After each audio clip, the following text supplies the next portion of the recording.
This Korean Life. All right. Welcome back to another episode of This Korean Life, number 126, featuring Andrew. You got a middle name?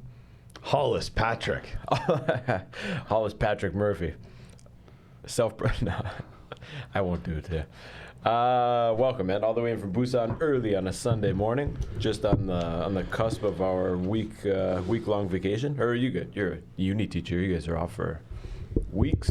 Well, I guess when you got two kids, though, it's not really a week off. It's never. It's more of endurance. Yeah, you're just struggling to get by. It's a tough mutter. What's the worst part having that long stretch of vacation with the kids? Actually, for me, it doesn't bother me at all. It's mom, because she's dealing with them every day, all day when I'm out at work. But it's when I'm there and I'm just like, let's just get out of the house, and she's like, yeah, just get out of the house. Just get out of the house. Where previously, during a regular weekend or something like that, she might be like, oh, where are you going? What are you doing? No, we're going. Okay, good. Yeah. That's about it. But also, I think for during the holiday, it's good because there's family in town. I mean, we're quite lucky because my wife's family, or her dad's side of the family, is from Busan. Perfect. So we stick around. There's on her mom's side, one of her brothers and one of her sisters is also in Busan. So some of the people will come into town. I'm lucky in that regard. I know we all have friends who, have to make a trek 4, 5, 6, 8, 10 hours. Yeah. And I don't know. I would rather probably pay for a flight out of the country than make one of those drives. 100%. I'm lucky. I'm in the same boat. Yeah. I was just going to say, with my kids now, the worst part is probably making lunch every day. It's just so out of the routine to have lunch together. Breakfast, I usually make their breakfast, get them out on time, whatever, no problem, and then come home, make dinner. But that making lunch throws me for a loop, man. Yeah, it was funny. I'm not used to it. It was that was something during COVID, actually, where I think my wife really enjoyed a little bit of that break because, we were all at home a lot more than usual and taking duties maybe that we don't usually do. And I was kind of like, that was my own thing, but it was also a way to get the boys to eat other things. Yeah. Do you know what I mean? Like, they're definitely, especially my youngest, it's Korean food all day, every day. Like, he doesn't really like to venture out from that, but if I have a chance to give a little bit of my input, it kind of helps out, just chicken nuggets in front. No, just. But it's also, I feel like. Eat your Fruit Loops. Yeah, I know the kids are always different with different parents. And if they're with mom, it's like this. If it's dad, they know they can get away with a few other things with me. They're also, if we're out, and it's so funny now where my oldest will be like, hey, Eden, that's my youngest. He'll be like, don't tell mom about this. Like, you're like, or like we're having candy, we're going for ice cream. I'm like, boys, you're totally fine here. It's no problem. But it is funny, yeah. How old are they now? 9 and 7. I guess they get birthdays coming up, so it'll be 10 and 8 here within the next month and a half. You're younger than ours. Same as mine. Yeah. Yeah, so it's a fun age, but it's also an age where, especially my oldest, where, especially in this country where there's decisions to be made. Are they going to this academy? Are they doing that? Education things. And what are you thinking about? Elementary school, obviously they'll finish. Any plans for middle, high school? I don't know. It just depends on what they want to do in the sense of what their interests are. Yeah. I would hope they would stay in, here there's, especially when you get into high school, there's a different track. You could go the vocational way or the regular study in class, get ready for the Sunan kind of stuff. I would hope they would go that route to keep some doors open, but I could understand if they went down the other route for job opportunities and things like that. Yeah. But there's also, I've told my sister, I have an older brother and older sister at home that, you might have 2 boys being shipped your way for high school. Yeah. And she's like, okay. We had the same conversations. They're from New Brunswick? Yeah, in New Brunswick, yes, so the East Coast. I've seen in Ontario, they get the Ontario curriculum that you can complete 3.5 years here. And the only requirement is that you have to go back to Ontario for your final semester. Oh, okay. And you can graduate full mean credentials. You can do it online here. Yeah. Oh, you technically you have to live in. You have to have an address in Ontario, but Sure. you can. Gotcha. You can Man, do if it I think of probably- my high school life compared to if I was in Korea doing online high school, couldn't get any more opposite ends of the spectrum than that. Yeah, it's something that I think we, for the three of us, and our lives during that time of our years, or like, the former years of our teens, compared to what kids go through here, it's very, very different. So, I think both of my kids would enjoy living in Canada as well. We were back home, last summer, and they loved it. When are we going again? And I said, when I win the lottery. But but I think they would have a lot of fun, and I also think that it would open their minds to a lot of different stuff. So Sure. something to do. But yeah, maybe excuse me. High school, I would enjoy sending them there, and then also my wife, she could go and stay for, I get the 6 months or whatever, and then Yeah. ship off and come back. But Yeah. I would still have to be working until There's- I'm 95. There's a couple of guys who do that right now, I think, on the expat dad Yeah. sites there. The kids come back Christmas for 2 weeks. Yeah. Or 3 weeks, then come back for the summer here. If you made it once in between or whatever, I think it makes it doable. But it's funny, I had the same conversations, and we were talking about it last night. Depends what the kids want. But my wife says, but they got to know what they want now, because you got to start. You can't decide in middle school 2 or 3. And I was like, why not? Well, if you decide you want to be a doctor in middle school 3, you're 3 years behind everyone else who already did. Whose parents decided they were going to be a doctor, and I was like, Yeah, but it's tough with the Korean wives. It's a hard sell. Yeah, it's one of those things when it comes to education, and it's something that I have, I think we've probably all had the talks with our wives, our in-laws, aunts and uncles, all that kind of stuff. It is just so different here. And even though like we're fully in it, we're in the education in Korea, and it's funny, you're in the same fishbowl, but you're on the other side. You don't really know what's going on. Like we're the independents, the people trying to possibly change how things are done, but it's an uphill battle. They don't know another way. No, but They've grown up in a time where if you studied hard, if you did this, you got a good job, and if you didn't, then you didn't. But I think everyone does know, but they don't want to be the first person to step out of line and try and forge that path ahead themselves. But I also think that it's I mean I don't know all the nuances that go in behind the Board of Education or Minister of Education and all this kind of stuff. But the people who are in power at this point in time, they went through that system. It's the same thing with the military, trying to change the military. Well, those people who are at the top now, they went through it, and they're just like, well, yeah, I did it. I'm okay. There's a lot of definitely those attitudes out there around the world with a lot of different stuff. So I mean, I feel that there's probably change coming.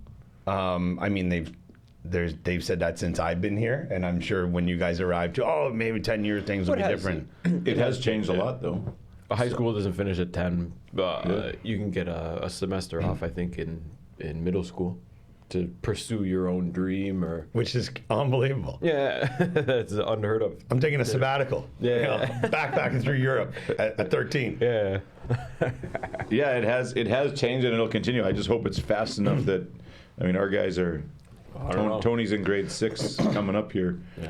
but mine will be grade 5 and 3 for March. So Yeah, they got still 4 or 5 years, and I think with AI and everything, it's just gonna increase the speed at which it We looked morphs into some other form of education. We're thinking about for middle school doing homeschooling, and something that's really making me lean towards that now is, you're familiar with Khan Academy? yeah. Have you seen the new AI thing that they plugged into it? No. Oh God, it's your personal teacher. Yeah.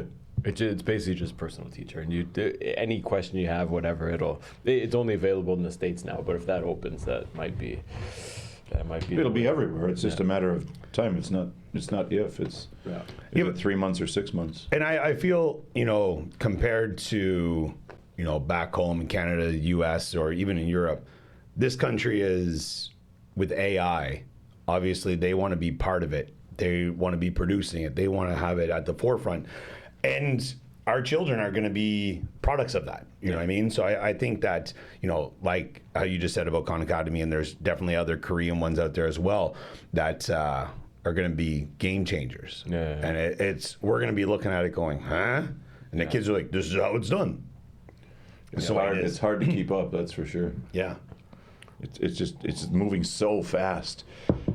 But yeah, I like that Korea does stay on the whatever cutting edge of all this stuff, and that was one of the biggest things I found going home last year, or twice in the last 2 years or whatever, was just the amount of technology here is just mind-boggling compared to home. Yeah. I felt like I was in a time warp. Yeah. I mean, maybe if you're in downtown Toronto or something, or Vancouver, it's different, but man, anywhere else, it's like going back 15 years, man. Yeah, and then you take the Maritimes, and it's like you're back like riding in the back of the station wagon kind of thing. Well, that was Maz, right? Don't even have internet in some places. He put up his own tower. Where is he? Clare, Nova Scotia? Clare, Nova Scotia. Amazing. Yeah. He started his own company and started putting up towers for internet because people couldn't get the internet. There you go. Oh, no, I it think was the internet unreliable. it was unreliable, really slow, I think. Pretty funny. And he's coming back. Sweet. Anyways, what kind of policy you have with, just stay on topic with kids, is there any home policy with phones or screen time? We can see recently Australia, a couple other countries jumping in on the no screen time for California? kids. California too. Yeah, I think a lot of people say that when you hear the big execs say, "Oh, my kids don't use them," all this kind of stuff. Both my kids don't have phones. My kid's in grade 3 going into grade 4 doesn't have a phone. It's the one thing he wants. It's the one thing we say no. Who you gonna call? Who you calling? Yeah. But I will say, if my son or either one were going to multiple academies and they were on shuttle buses and all that kind of stuff, I think that maybe my opinion might change. Yeah. They would probably have like one of those kids' flip phones or something like that.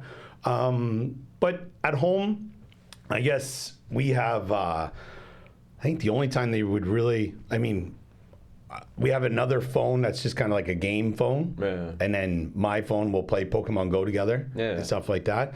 But other than that, there's a tablet with some games on it. And then, I have a PlayStation and they play some Lego Marvel stuff on that. And, but that's, every couple weeks. I would say out of their friends, they probably have, the least amount of screen time, probably more TV time than some other kids. Just watch some YouTube or whatever's on the VOD on the cable and stuff like that. But they'll be like, oh, we wanted this. But there'll be times, and it's not so much I want to say like it's a punishment, but I'll get home and my wife will be like, no TV for a week or no media for a week. And I'm like, I'll look at my kids and I'll be like, what did you do? like, boys, it's just hang in there till dad gets home. Like, mom's here all day. You don't need to set her off, right? And then I'll be like, boys, what happened? Well, we didn't do our work that we said we were going to, and then we kept complaining and we won it, and we were, and what else? And what else? But they have no issues with it. Once it, I don't know if it's, once it comes out of mom's mouth, they know it's solid, like it's not going to change. I'm a bit of a softy on it. I'll be like, all right, well, let's crank open a couple of books here. We'll read some stuff. We'll do some work together. Get your homework done. And then maybe, and they're like, back and talk to mom. Yeah, and I'm like, boys, you got to know how to work the system here. I think as long as it's not, the screen time's fine. We grew up watching TV, playing games. Sure. As long as it's not the default, and every free spare moment you gotta whip out a phone. But when you said the kids' phone there, and I thought, eventually the kids are going to have phones, whatever. Both of ours don't have phones, and I think it's the best thing. They're getting months and years ahead. Each month they don't have one, but if it came down to it and they were getting shuttled around, the kids' phone is fine. It's just that they're not on YouTube, TikTok, Instagram all day long. Oh yeah, exactly. So if it's just a call or message, or you have Tetris or something, whatever. Again, we played that stuff growing up too sometimes, but I'm not opposed to that. But it's having instant access to the internet all day long with no barriers. Yeah, 100%. I think, and also, it's something that I don't want to say my wife puts her foot down on too many things, like just whatever, we'll have a good time. But that's one thing that we both agree on, that we're set on till, I don't know, she says middle school. We'll see how that goes, but also it changes every year. But also I feel that with kids, once there's like something, that involves the police that happened outside of an academy or an elementary school, and it's for protection and these kind of things, it just shoots through the roof how many new things get taken on. Like I remember the watches that were phones, and then they had them on the lanyard around their neck. Yeah. You don't see as many of those now. They lose one a week. Yeah, it was. That's what I said to one of my buddies in Busan. His kid got one. I said, I don't know. I mean, I think my kids are pretty trustworthy, and they know where their stuff is and things like that. They value their things, but I just feel like that they'd be at the playground and see you later. Oh, yeah. They'd put it down because they don't want to break it. Yeah. And then they get home and go, "Where's my phone?" So. Yeah, I don't know. Screen time, I think it just depends on what they're watching. Like, I mean, when you talk about YouTube or YouTube Kids and this kind of stuff, I mean, we'll probably jump into it here in a bit, but my kids they love Lego and they're into that stuff. But there's definitely people who it's a Lego video at the front, and then there's other messages within it and stuff like that. It's amazing how many things are out there right now that you don't know about because you're not watching the full length of a 15 or 20-minute video, right? Yeah. And then it was funny. We kind of implemented a rule in our house that if they're watching YouTube or something like that, they put a video on, they have to put the remote down because they're watching on the TV, not on the tablet. That way we can control a little more, that we can hear the volume and stuff like that. And then put it down and at least watch, half of the video, or if not more, because we found it was almost like it was a video game. It was just scrolling, it's that endorphin hit of I can change it whenever I want, and it's and then it was also my oldest he always held the remote, and then one day my youngest Eden's like, "Hey, let me well, you don't know how to use it. How am I supposed to know how to use it? It's always in your hand." So all right, he gets to watch what he wants to watch too. So older brother was a little kind of like, "What the heck? How did this happen?" I got my life turned around. That's a good. So that's a good rule. With that, and it was funny because when they watch YouTube, the majority of the stuff they watch is in English, which is interesting. And it was never that we pushed that, but it was things they watch, and it was for the longest time. I think it's still like if you watch, say, Mr. Beast in Korea, it'll automatically be in Korean. It'll be the Korean Mr. Beast. And obviously it's not him speaking Korean, it's whoever they got. So they had it on and I was laughing because, I mean, my Korean's not that great, but, I was understanding some of the stuff they were saying and whatnot. But then my wife was like, "What are you watching?" And I was like, "It's Mr. Beast. It's pretty wholesome, like when I watch it in English, there's no bestiality. There's no nowadays, yeah. There's no swearing and whatnot like that, right?" So she was like, "Turn it off." And then I said to my son, I said, "What's Mom on about?" And she's like one of the guys, how they said something was like, it wasn't like Mama, but it was like the way they were speaking, it was using slang, but slang that wouldn't be appropriate for kids my age. So, I don't think Mr. Beast would know that. Yeah. Do you know what I mean? So my wife was like, "Nope, shut that down, no more of that." And then, the boys are pretty good about it. They once they know, and I'll listen to some of the stuff they're on, and there's definitely some the guys who are doing YouTube, they take some liberties with some innuendos and things like that. Sure. And I'll get a chuckle because it's kind of like when you go and watch a Disney movie. I was going to say that I haven't watched movies, but some of those Disney movies, I'm like, is this for adults or kids? Like, kids don't know what's going on. Yeah. So it gives you a little bit of a laugh, right? Yeah. So I think that's maybe a rule that we kind of have with YouTube, especially because they're on, lately it's funny, they've been on watching, I don't know how they got on to this style of stuff, but it's people taking like fish tanks or terrariums and making like, I don't know what the word is, what they would call it, but they're putting plants in there and stuff like that, but then they're just making like kind of like an ecosystem, essentially. And I'm like, what's going on here? Oh, they're using these kind of fish because these fish do this and all that. I'm like, whoa. They're cool. Yeah. Yeah. One of the benefits. And it's the same thing like with Netflix.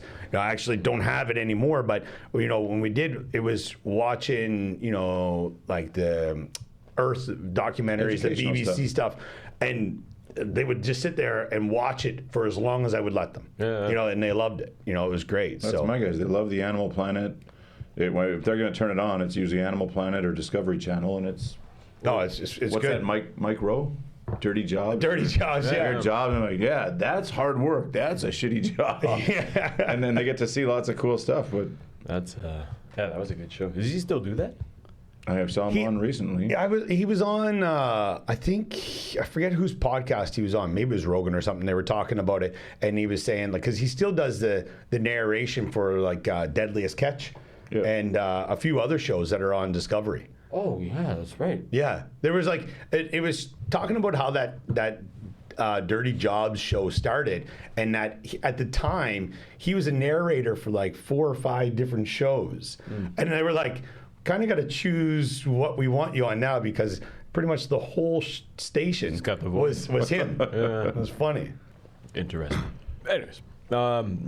Continue on with YouTube. Sorry, and kids. I guess this is a good crossroads. Your little guy started his Lego channel.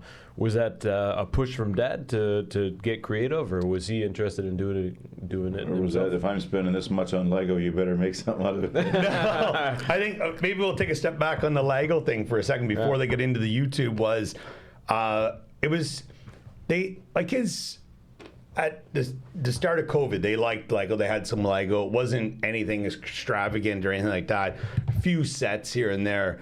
But they were also kind of meticulous in a sense where, I don't know what you guys were like when you were kids. Like, we had Lego, but it was a box. Yeah. It was like I just sold one 2 weeks ago. Just a big... Yeah, a big tote, shit. and I'm pretty sure actually in my house, it might have been just a big, like, canvas old potato sack or something that was full of Lego, right? Things poking through the sides. But it's and I think they might have got this from their mother because my wife was she used to kind of like be like a sneakerhead and like collect shoes and stuff like that and keep all the boxes and stuff. So when it came to Lego, I remember one of the first sets they got. I was like, all right, in the box, I was about to chuck it, and she's like, whoa, whoa, whoa. And I was like, all right. So the kids learned, like, they'll play with it, use it, and after they take it apart, they put it in a Ziploc bag, put it in a box, put it on the shelf, and everything kind of stays together. So what happened was, during COVID, I think this is probably maybe a few weeks into COVID, there was a block bung, like a Lego room, that was kind of going out of business. And it was on, I believe they put an ad on Dungan Market or something like that on Carrot. And I showed up, and there were sets that, this place wasn't a busy place, and hardly were played with. Sets that are $100, $150 or 1,000 won, and they were selling them for like 15,000 won, 20,000 won. Jet blowout sale. Huh? I left there with probably well over 1,000 over Beckman worth of Lego for probably like $70 or $80. Yeah. But we didn't I rationed it, gave it a little bit, and then I believe it was for Children's Day that year. I gave them, they got like 3 or 4 sets. So that was a good starting point of the most, like, the mass amount of their collection, and then it was just it took off from there. They really enjoyed it, but they were also, it was kind of like a passion because they weren't just like throwing it around, they weren't breaking it, they would make sets, play with it. It started a lot with like the Disney cars. That's what kind of got it going with Lightning McQueen and things like that. And I remember my son, he was like, my oldest he said, I want to do YouTube, and I was like, I think you're a bit young. This is like, he was like 5, 6, and I said, we'll come back. And looking back on it, we probably should have started right away. Yeah. But I was also, at that point in time, I don't think he maybe would have been, making the decision for himself. Whereas we got it going last year, and, it was like, he's like, all right, I really want to do it. And I was like, all right, if you want to do it, we'll do it. So, I have a mic, like a good mic that I had from COVID, for online classes and stuff like that. Then you just use the camera on my phone, and then set it up from there. And then he kicked off, and he wasn't posting. He was posting, wasn't posting. I think he's got 4 or 5 videos up there now, but he uploaded one just after Christmas, got a set from Santa, and his goal was to get 100 subscribers by the end of the year, and he did. I think he's at 107 or something like that. So Kian's video's got 300, 400 views, man. Yeah, Kian's Lego Worlds, and that's Kian, Cian. But yeah, no, he enjoys it. He loves it. It's fun, and I'm the editor. So it was also something new for me to learn how to do. What do you use to edit? DaVinci Resolve. There was another one I was using, but I was finding it was maybe there weren't as many tutorials on it and stuff like that. But it's I don't know. It's just a new challenge, something to do. But less than $100, I'd recommend getting Wondershare. Oh, okay, Filmora. You can get it for like $80. And you and let your son play around with it. Yeah. I'm choking on a peanut on it. Let him play around with it, and there's so many little features and stuff. And just, if you want to do something specific, there's a million tutorials. But just with all the different templates and effects and stuff. See, I think I downloaded the free version of that, and I was like, wasn't a big fan. Maybe the other one, and I feel the other one, the DaVinci one's maybe a bit too professional. Where, like, for what I'm doing is just like adding music, speeding up, slowing down, maybe chopping a couple things here and there, but it's pretty basic, but it's fun. It's interesting. It's something that I would love to try to do, and it's maybe everyone says like, oh, I wish I would have started. Well, there's no time like the present to try to jump in with that. Right. And it's a joke. It's so easy to do. Yeah. Everyone has a professional camera in their hand. Yeah.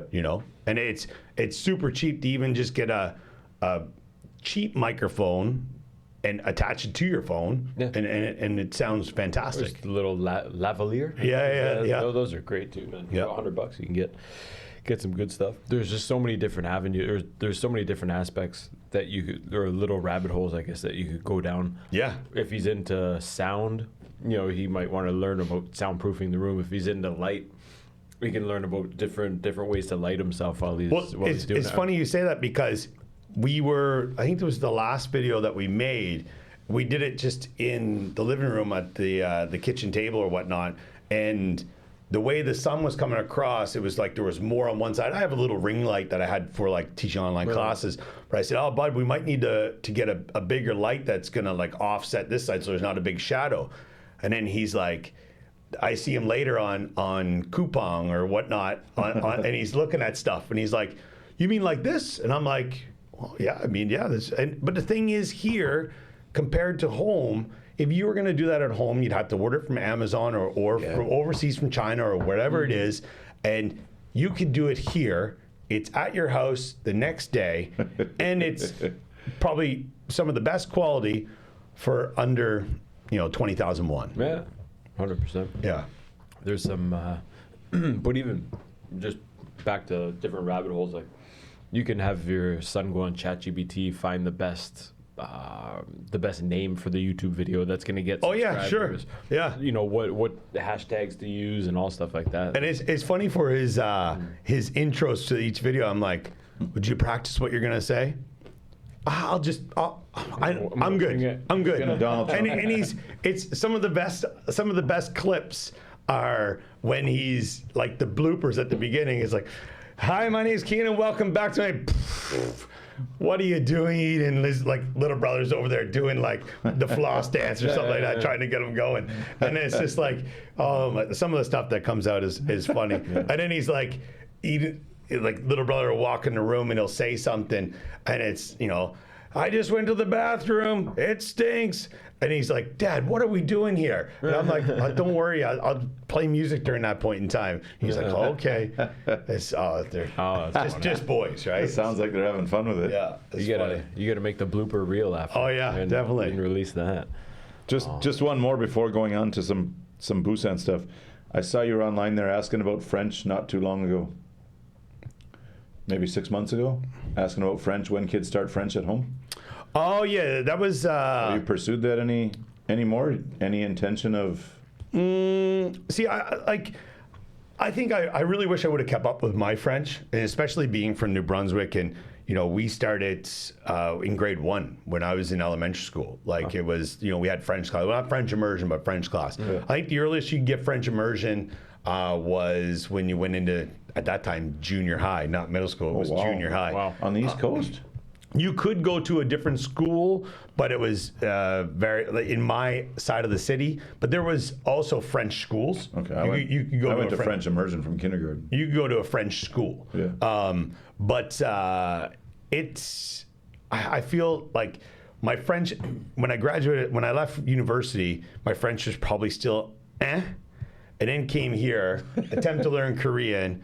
It's kind of lost it. But to answer your question, I was kind of asking for some friends, but also I was asking for kind of maybe a segue into the next thing is I was doing my master's, and it was for a project I was doing with language integration and things like that. So I was kind of wanted to know what was going on across Canada, and then comparing that to other. Okay. I kind of wanted like boots on the ground, like what people's opinion were. And a few people reached out to me and gave me some good feedback and whatnot. But also, I would like to maybe, whether it's doing, something online. But I feel like even being back home this summer, you see things, everything's in French, right? Especially in New Brunswick, all signs, everything like that. It's French, English, 100%. And it's the amount of understanding you still have, but you don't know it. Yeah. Or when you hear people speaking, you're like,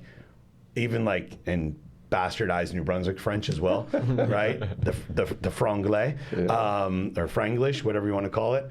But it's, you're like, oh, okay, I still got a bit of it. But then I try to speak, and then Korean comes out, and it's like, what the hell? I was just asking because my girls have been doing it for a couple of years now. Yeah. And I was just wondering if you were doing it with the boys. I thought maybe we could share some ideas. I like that reference. One more before we jump into Busan. With your kids, what kind of language model, I guess, do you subscribe to? Is it one place, one language, one parent, one language?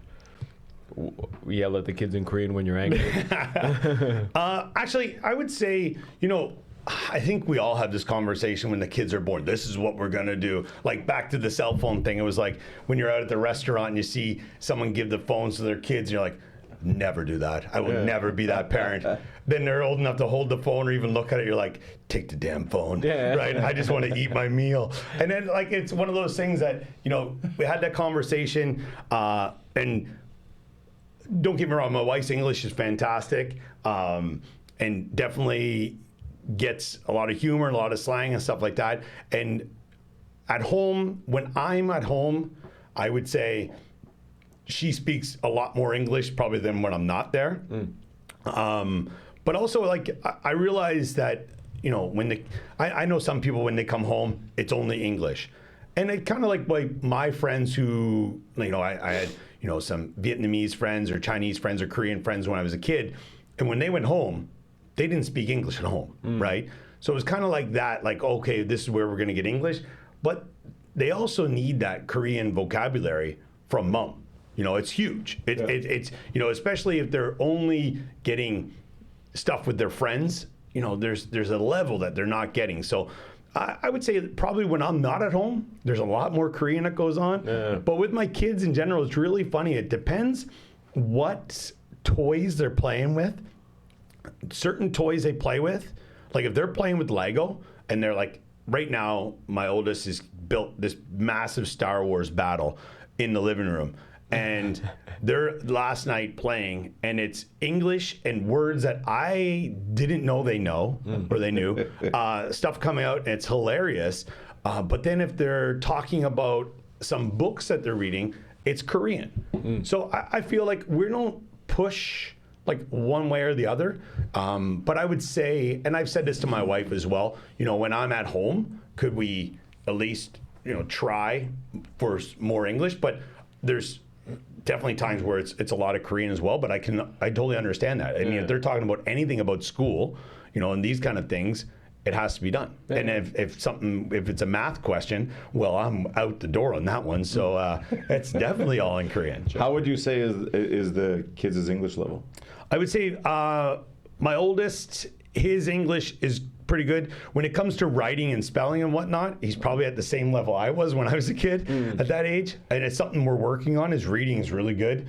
They love to read way more writing's the hardest part by far. Yeah, 100%. There's no practice. My youngest, I feel, the month we spent in Canada last summer, it was astronomical, the difference it made.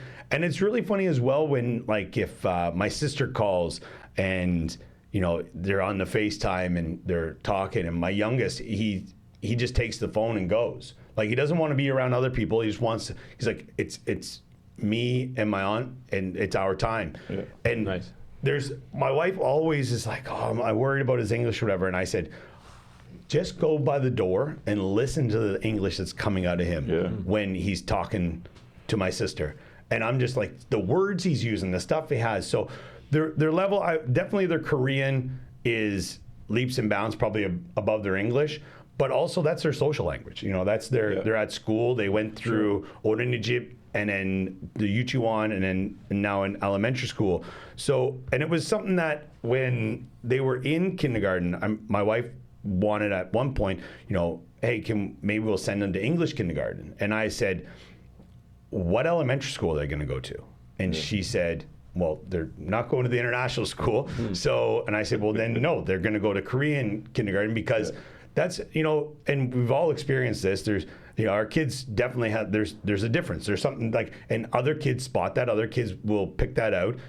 So our kids need to be able to protect themselves with language. And if the other kids know that they can't speak Korean as well as them, they're going to attack them for it. Korean kids will get ribbed too for going abroad, coming back, and not being totally fluent. Yeah, 100%. And that's where I know a couple of my friends, their children have got into arguments at school with other kids, and it's kind of shut it down because their Korean was good enough to either make the other kid look silly because they could with language rather than it leading to something physical. So, yeah. I thought, like, before we had kids, married without kids, and you saw some of the guys with kids, and we know some guys whose kids could barely speak English. And I went, man, how can you have kids and they can't speak English? But the connection there was the amount of time they spend with the English speaker. Yeah. I think now 100% looking back. And we had a buddy who was paying our other buddies to teach his kid. Yeah. Like, you're paying me to teach your boys. And I was like, well, something's backwards here. Like, we are not doing this. But I didn't understand maybe fully the acquisition yet and how they pick it up. But we would have had one of these chats, can we try and do this at home or this in public? But it's useless. I mean, as long as you're there and you spend time with the kids, exactly, they pick it up. And we don't have any rules on any of that. And just do whatever feels. The kids talk English to me, Korean to her, and they're fine. Yeah. But, I think a direct correlation with how much time they spent with me is related to how good their English is. And now when I look back at some of the guys, maybe they didn't spend so much time, or dad was always busy or not around at night or whatever, working. And that was correlated and resulted in not having the ability to speak in English. Yeah, I feel, for me, I feel and this is because obviously I'm quite busy through the week and whatnot, and I'm not there to pick the kids up at school. I wish I was. I love those days because it's definitely, it breaks up the monotony of my days as well. Yeah. But the weekends, and this has always been the case, is, especially the warm months, wake up on Saturday morning and we're out the door. Like, whether it's to the beach, I mean, that's obviously one of the bonuses of living in Busan. You have your pick of the litter of which beach you want to go to. And the boys love going to the beach. And there's multiple weekends where it's Saturday, Sunday, we're at the beach. Yeah.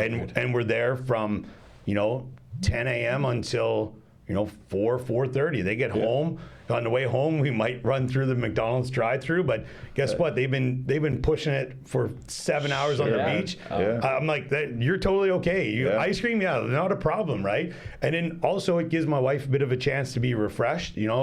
Gets a break, but it's also, uninterrupted English time with me.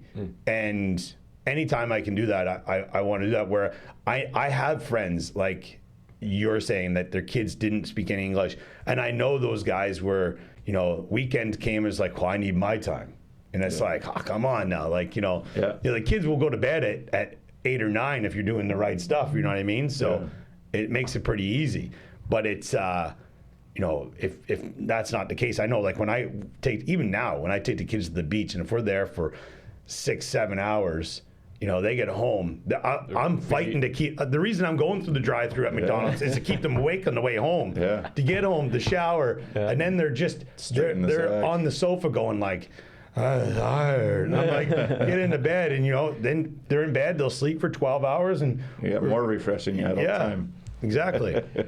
But for those who did miss the boat on speaking English early to their kids, think about like our wives' English in grade 4, grade 5. They probably spoke 0 words, had no ideas, and now they've grown. There was a lot of studying on the back end, but it's never too late, I guess. You mentioned the Masters there a minute ago. Yes. I think, I don't know, you can correct me if I'm wrong, but you kind of had a rise as one of the more prominent figures in Busan, maybe just before that time.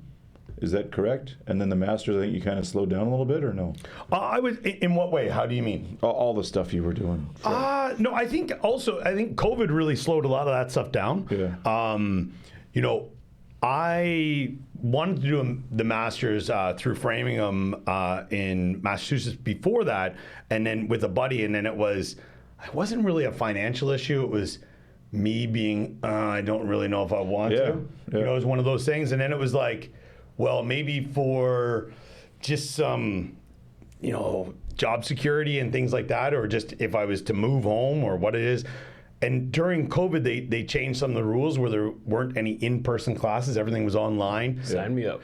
And it just made sense. And I had a couple other friends who were interested in doing it. And it's one of those things that, I think I started it, I was 40 when I started it. And it was 18 months or almost 2 years of my life. And I was nervous going into it. I've definitely read things and stuff. I hadn't written an essay in forever. And so these kind of things, it was a massive challenge in that respect, but it was fun. It was great. I learned a lot. I learned a lot about myself as well. Also, you learn who's there for you and who's not when you go through something like that. And I definitely shout out to my wife for, I always said that there was enough beer in the fridge to get me through a long night of studying, which was great. But that was good. Before that, I kind of had my hand in every little cookie jar around Busan, the stuff that was going on, and probably at some points, maybe my detriment, because you're burning the candle at both ends, and at some point in time, it meets in the middle, and But it's hard once you're going and you start getting the opportunities, and this pops out. It's hard to say no, right? Yeah. So, with that, there's, and also working at the radio station in Busan, I know we'll get into that in a moment, but there's opportunities that come up, and I feel with our, I don't want to say status in the community, but we definitely live in a gig economy, where, jobs pop up all the time, whether it's just because you're a foreigner or maybe because you actually do have some talent, or you want to get your foot in the door somewhere, so you'll just take whatever comes your way. So It was one of those things where, for me, some jobs that I was doing, they, I don't want to say they're volunteer, but the pay wasn't anything to write home about. But then there were some other jobs where... But it's the network and the connection and the doors that it opens, right? 100%. And that's one of the biggest things with that. So, I don't necessarily know if I slowed down so much, but I feel like COVID kind of put a bit of a damper on some things, and maybe... lost a few opportunities because of that, but I think that's everybody. Yeah. You know what I mean? And anybody that was in that, kind of like my circle of friends who was doing stuff, or, you know, maybe there was other opportunities to go and do media stuff in Seoul and things like that, but just didn't fit my schedule. That's what I was wondering too. Like, you started getting a lot on your plate there. You were going, you were on a quite steep trajectory there to the top. I mean, look at the radio station and like even the LPGA. Like how does he get 4 days off in the middle of whatever and all the other, like, man. Well, name off some of the things there that Nate were on your working at Busan EFM 90.5, if you're within the city. All right. Shout out to them. So I started there back in, it's the only reason I know this is because I had to write it on, something came up and I didn't know actually when I started at the station, but it was back in 2014, I guess it was. Holy really? shit. Yeah. Huh. So it was, they used to have a segment on the evening show. It was an open studio, and it would, you know, people from the local community, Korean, foreign, whatever it was, come in, you talk about what you're doing. And at that time, myself and another guy were kind of running, and I will say this, I'm not even going to go out on a limb. I'll put a stamp on this, and I think anybody who was involved in this would definitely agree. Better not be anything but hockey. The best organization, the best expat fun, the best thing that was going in Busan was the Busan Bowling League. It was Thursday nights. BBL. Yeah, there you go. It was Thursday nights, right in Centum, which was just right up from my house. Shout out to Eric Spence and Dave Alderman, who got it started years before I took it over. But myself and another for Jay, we kind of took it over, and I went into the radio station to talk about that. It was just, I had a buddy who was working there. They needed someone to come in and chat, and I was like, me on the radio? Let's go. All right. So I went in, and it was myself and another guy, Nav. Do you know Nav? Navron? Yeah. From Nepal? No. He's a British Canadian. No. Now, John, I think if you saw him, I think you'd recognize him. Anyway, we went in, and if you know Nav's just a character. He's a big joker and stuff. And then also me, big, loud, boisterous voice, and kind of he's also very loud, but no one really holds a candle to me.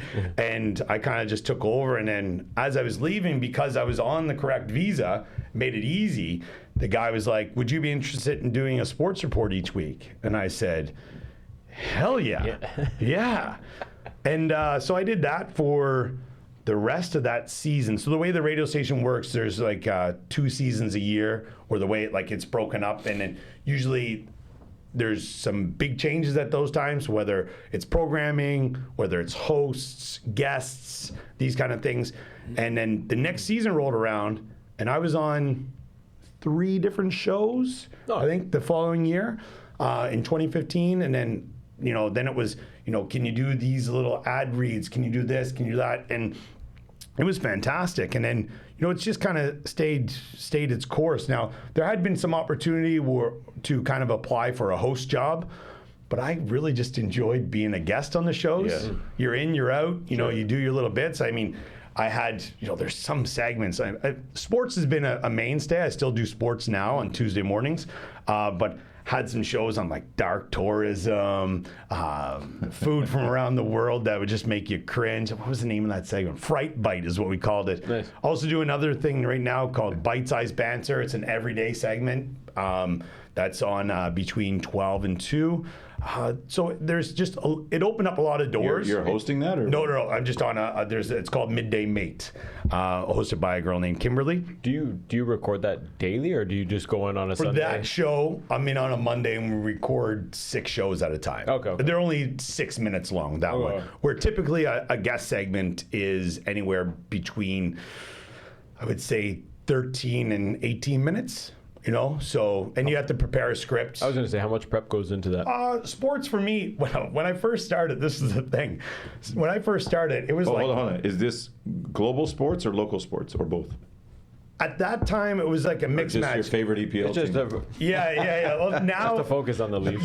usually now what it works out to be is The Leafs. if there's anything, I'm a Habs fan, so that's all right.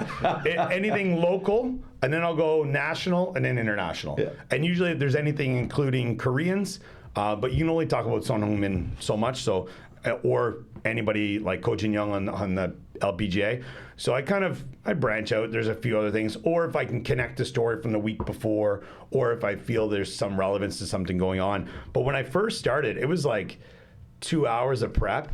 But the problem is that I'm looking through these other sports reports and I'm just reading. Yeah. And I remember one night my wife came in and she was like, are you still doing your radio segment, like your script? And I said, oh yeah, I'm supposed to be doing a script here, aren't I? But now I can get it done quite quickly. So I would say for a regular Tuesday morning sports report, maybe 25, 30 minutes. That's not bad. Get it ready, and then I'm in there, and I'd show up, because I also have to prepare a clip, so go in and edit something real quick, which takes no time at all. When I first started, it definitely took a little bit longer, but it's quite quick and easy. But, these days, I've kind of dialed that back even, where there's opportunities there to do more shows, they just don't fit my schedule. Yeah. But the thing is, when you get in that position, you get like the media credentials you get, because it's an official media, agency, and also they're connected with Busan City, which is like another, check mark for when you apply for anything, right? So that's the thing, like whenever any international event comes to town or any local event, you throw your name in the hat and you'll get a media pass, right? Press pass. So, probably the biggest one, and that's a year thing, is BIFF, the International Film Festival. And that's highly coveted to try to get into it, because over the years they've dialed back some of the media passes, and that's something I look forward to every year. There's lots of well-known people that come to that. Oh, it's huge. It's huge. And like usually I'll probably only do maybe one story a year from that, but you're into parties. You're going to these different things. You're into films for free. I think it's 3 a day you can go to. Wow. And then there's just press conferences and things. It's just it's a different world. Is it solo, or you get to bring someone with you, or what? No, it's solo. Your pass is just in. So as long as Jeff's got one, you're good? Yeah, Jeff Leach from Busan Hats. We're kind of a team when it comes to a lot of these things. If you don't have a wingman for one of those, you're walking around solo all the time. He's definitely my wingman for a lot of events, whether it be the film festival or any other local thing, because he also knows a ton of people, and I also throw him a bone here and there as well with I got this media pass. How'd you get that? I sent somebody an email and I got in. Yeah. So from there, there's definitely BIFF is probably the biggest local one. Yeah. Like last year there was the table tennis world championships, team world championships were in Busan at Bexco, and I got a pass for that and went and watched that. Now this is something I've played some ping pong in my day, meaning with a beer in one hand and a paddle in the other, and throw the ball up with the paddle so I can serve it. But you watch it on TV, the angles they give you on TV are optimal so that you can actually see that ball. When you're in the crowd watching it, Can't see shit. oh my goodness, man. The Chinese team played France, I think it was, in the final. And it was just like, I don't know, like their muscle memory, reaction, fast twitch muscles, I'm just like, how are you guys doing this? It was really cool. And it was cool to be in a couple of press conferences with some of the big names and things like that. But that's something like, if I was in Canada, I would never have an opportunity to do that, Some of the other ones, the biggest one, like you mentioned, the LPGA, that one, because it was in Busan it was supposed to be 3 years when it first started, but then 1 year they lost it to COVID. The first year, I was like, just throw my name in there to see if it'll come. But you're a local news agency in English, you're guaranteed to get a pass. But there's only one pass per agency. So, but I'm kind of like the sports guy at the radio station. So, they have no issues with me doing it. I was going to say, what's the chance of getting it? You say put your name in the hat. Is there 1 out of 20 people, or? Well, that's something I'll get to when if we talk about some football, some soccer in a moment. Guy Bible between you and somebody else, or what do you? The thing is, there are other people who don't know about this stuff, right? So, but now that my name is in the LPGA press system, I think they would have to get me out of there before we get someone else, and that ain't happening. Yeah. So it's, nice. But that was great because you mentioned about Jeff Leach as well as he's my wingman for that. Like it was in Busan, and then after it left Busan, it was in Wonju, and we drove up that time, and then the past 2 years it's been in Paju at a course called the Solwon Hills, and we'll fly up, but LPGA puts you up in a hotel. Which is great. You're there at the you're at the course all day. There's food in the media tent all day. Food, beers. There's beers there. But again, it's you kind of feel like there's definitely some events I go to that it's a bit of a imposter syndrome. Like you're like, oh, should I really, like, what am I doing here, right? But at that one, I'm out on the course. I think it was this past year, there was one day I probably put in 40,000 steps, and I'm just going. I don't stop. And there's a few golfers I follow, like Brooke Henderson from Canada. Follow her for a few holes. Danielle Kang as well. But then I also shout out to my wing woman, I guess. Jen is one of Danielle Kang's friends. I met her in Wonju walking around the course, and then this year, I'm going to the tee, one of the first tees, and I look to my left and I say, Jen? And she's there again, so walked the course with her again, and you get a little more insight and, with talking to some of the golfers' families, and you always have to say, because they see media on your past, and I'm like, everything's off the record, don't worry about that. And you kind of... No, it's not.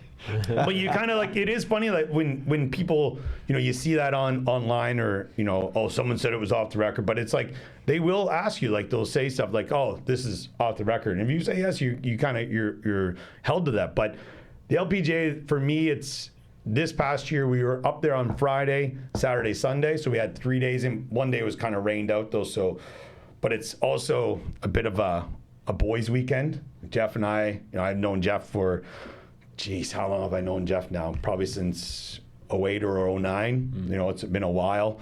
But yeah, it's a good trip. It's also not that expensive because they paid for, we paid for the flight up to Gimpo, and we rented a car this year because there was no shuttle. But it was great because we could leave whenever we wanted and stuff like that. What is expected out of you when you go? let's say Biff, because it's probably one of the biggest ones, and or the LPGA. You go up there for 3 days. What is expected out of you? You're putting on 40,000 steps, doing what? Enjoying myself. But that's what I mean. Like, so what is there any expectation? We got from the radio station? One segment, or if they're providing the pass, what?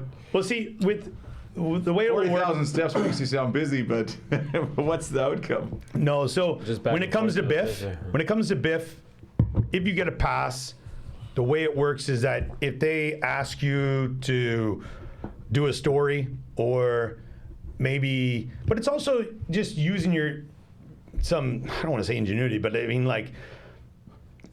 out at the cinema center and I run into somebody.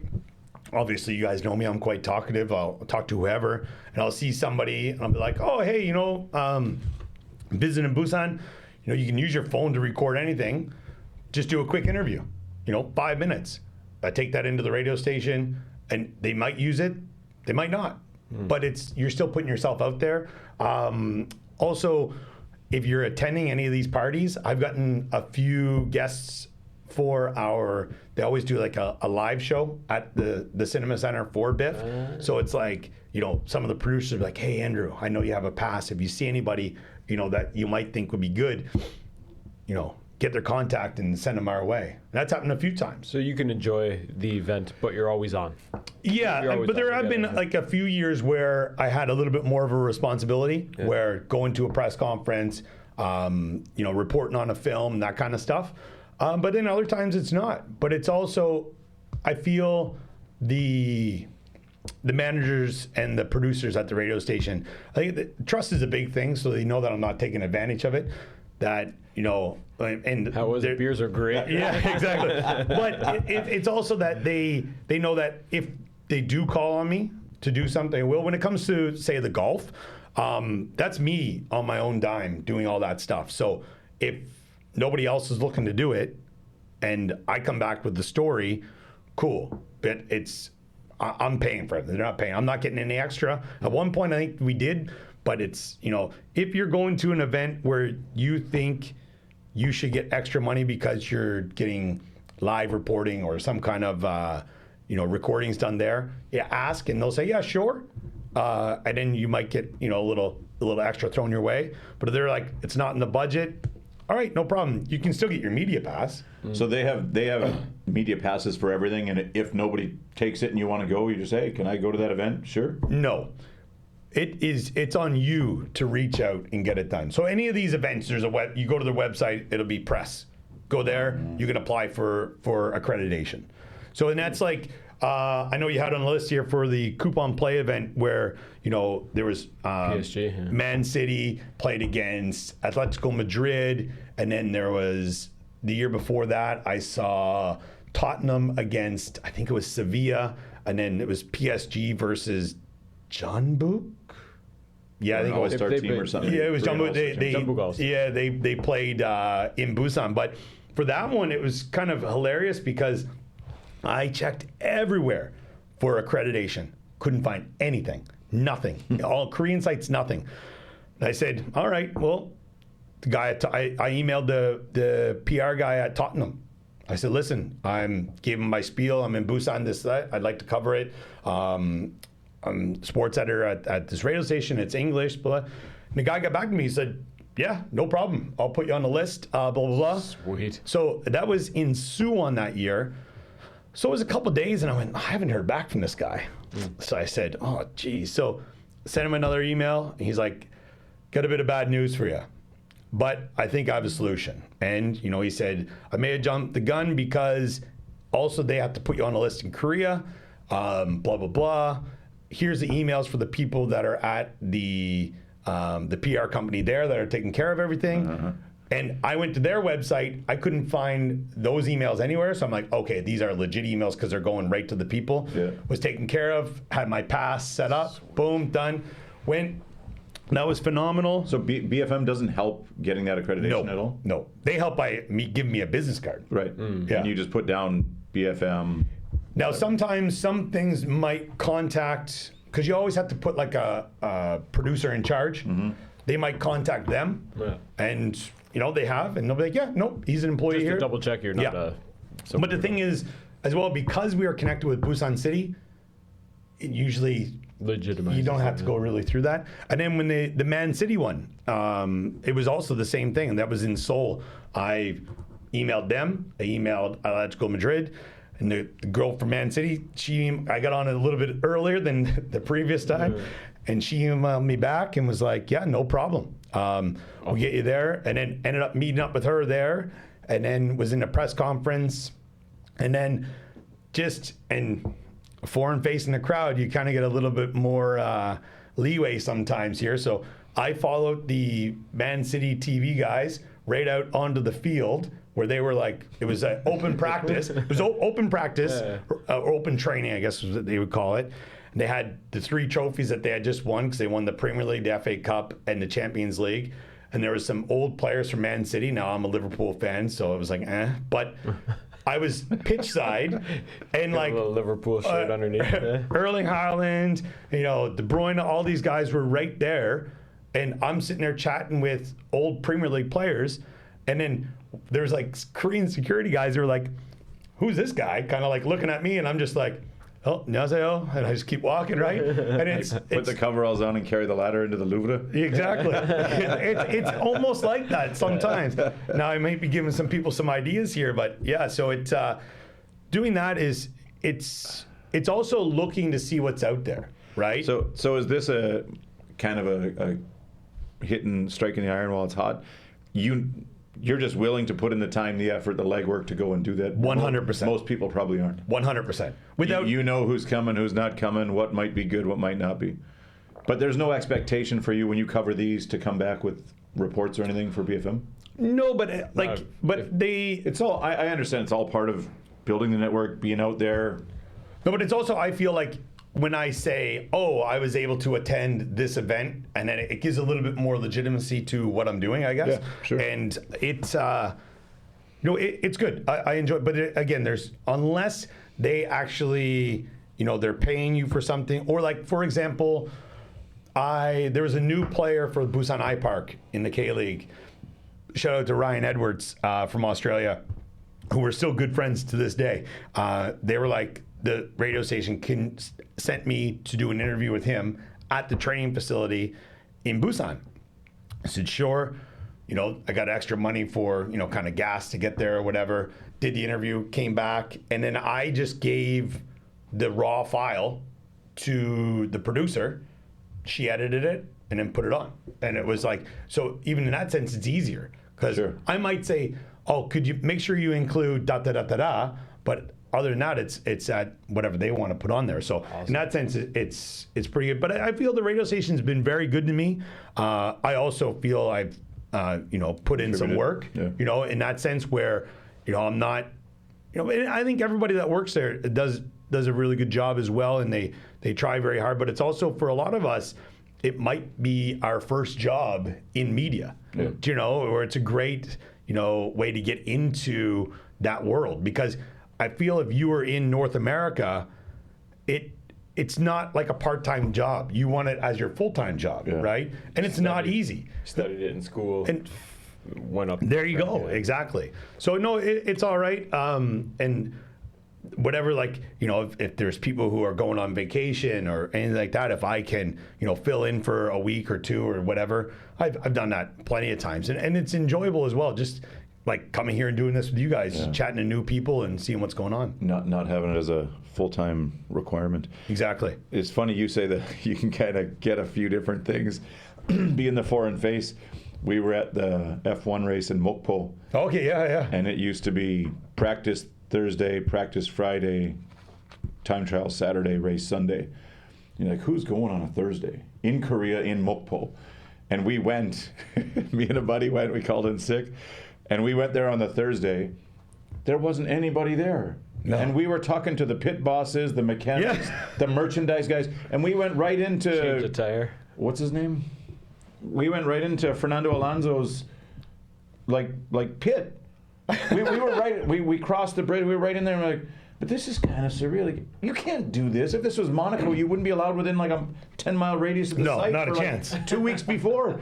And the dogs be sniffing you for a bomb. Yeah. And we're talking like, I didn't know that they bring like their own merchandising team. Yeah. And these guys are sitting there, Ferrari, Lamborghini, Mercedes, whatever, and they're like, where's the people? Like, where's the customer? Like, dude, I don't know. I'm just here. I can't believe I get to talk to you and learn all about F1 with nobody here. Yeah. Like, this is crazy. Like, I would have sold $300,000 worth of stuff already in any other F1 site.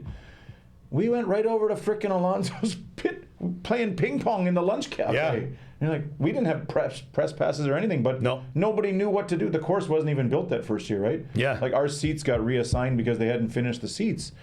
And Eccleston was there walking the track the day before the race. They finished paving it like 2 days before. And they understand, trying to figure out why they lost it. So, but you wonder, like, you just walk in and like, okay. That happened at the Man City game. There was where their bus was, and I was trying to get like some video of people coming off the bus or whatever. And then because one of the Korean security guards saw me walking with some of the Man City TV people from their YouTube channel, he was like, "Oh yeah, in this way," like towards like where the players are going. Yeah. And I said, No. Thanks, but no thanks. And then one of the Man City security guys, he saw me, he goes, can I ask you a question? So he goes, what's your media with who? I said, I work here in the country for a radio station at a city just down south. And he goes, did that guy just say you could go through there? I said, I'm not getting anyone in trouble here, but yeah, I think he just assumed I was with you guys. And then he started laughing. He goes, this place is out of control. Yeah. He goes, because if we were anywhere in Europe, or anywhere like that, there's no way you're getting this close. And then he goes, and the guy actually said to me, he goes, well, thank you for not trying to take advantage of that. He goes, because I would hate to have that, you'd lose your accreditation. As soon as we would say you're out, you're out. And I was like, well, yeah, of course. I'm not a complete moron. It's amazing how many wild experiences you can get just by trying just fitting in and just walking with whoever's there. Yeah, man. The Olympics was another one. Yeah. Where you could just walk in with a team. Yeah. And nobody would say a word. Like, who's that random guy without the jacket? Oh, he's the trainer. He's just, you could go anywhere, do anything, man. Yeah, it's pretty. It's one of those things in this country that I love, but also if I was an event organizer, it would probably be the first thing on my mind. Like, hey, we got to stop this. But in that same sense, with the Koreans that would be walking beside me, those people are getting ripped apart. And I'm just a foreigner with a badge. Yeah. So it is what it is. It's funny. I love in a situation like you're gonna enter Man City's dressing room. They'll give you a free pass, but I try and substitute a fucking orange juice for a Coke at the restaurant, and their heels dug in the sand. Like, can you take that sauce off my burger? No, that's how the burger comes. Exactly. We were at was it the Metrodome or the Met Center in Minneapolis, and we were at the morning skate with the Blackhawks. They came off after the morning skate. We walked right down into the tunnel, right into the dressing room. We were there. That's my dad. That's my dad. There's nobody there at the morning skate. Yeah. It's not. I mean, regular season game, middle of November, whatever. There's a few people there. Walk straight down, and you just hey dad, and just keep going. And shit, nobody's stopping us. Now what do we do? Like, we don't know anybody down here. Like, now we're here. What are we supposed to do now? Hey, can I get a stick? Yeah. But if no one's stopping, like, they're not gonna punish a little kid, right? But exactly. My dad would be like, just go right down there, get on give there, it a go here, and then whatever happens, just come back out here at some point. As long as you're doing it with confidence, you're not walking around that's one of the biggest things, and that's also like when you think of the film festival. There's a lot of the parties that are invite only. Well, Solo. But if it looked like you're supposed to be there. Like, where was the party that I went to? It was at one of the hotels this past year. And who's the guy from Parasite? The main actor from Parasite. He ended up being there. Like, he just came in there. And then my friend who works for the cinema company in Busan, or Busan Film Council, at Korean Film Council, and she's like, give me your phone. And I'm like, what? She's like, go. And I never do that. I'm never like, she's like, get over there now. Yeah. And I went over, and the guy, he's pretty happy. He's all right. And she took a photo. But it's like, in those situations, like, it's, if you look the part, you can, and it's confidence as well. If you look shady as hell, and you're like, hey, what's going on? There's a famous YouTuber guy, isn't there? And he's been to like 10 World Series, 5 Super Bowls. Oh, he gets in, yeah. And he gets in, whether he's a maintenance guy or this guy or that guy, or he makes his own credentials or passes. There's someone too that looks similar to an athlete.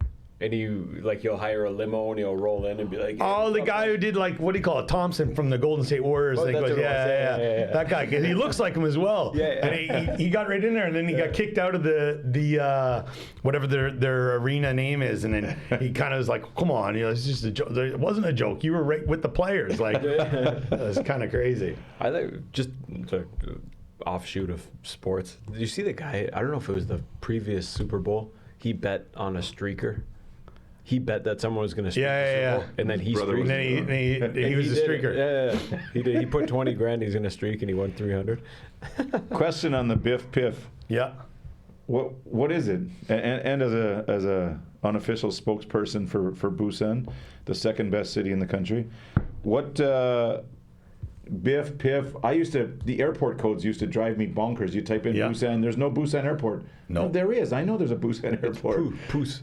It's Gimhe. But it's PUS. PUS. You're looking. So, man, and I think when people are trying to come, and then Piff and Biff and Biffy and what's the? It's BIFF. Yeah.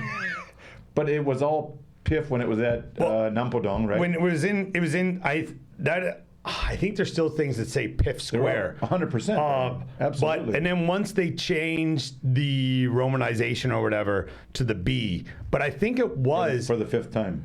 Yeah, but it didn't take right away. But if you look like on the Cinema Center in Centum, on the roof, it is BIFF. So it says it on there. Yeah, recently, the last, 5-7 years, whatever, it's been Biff for sure.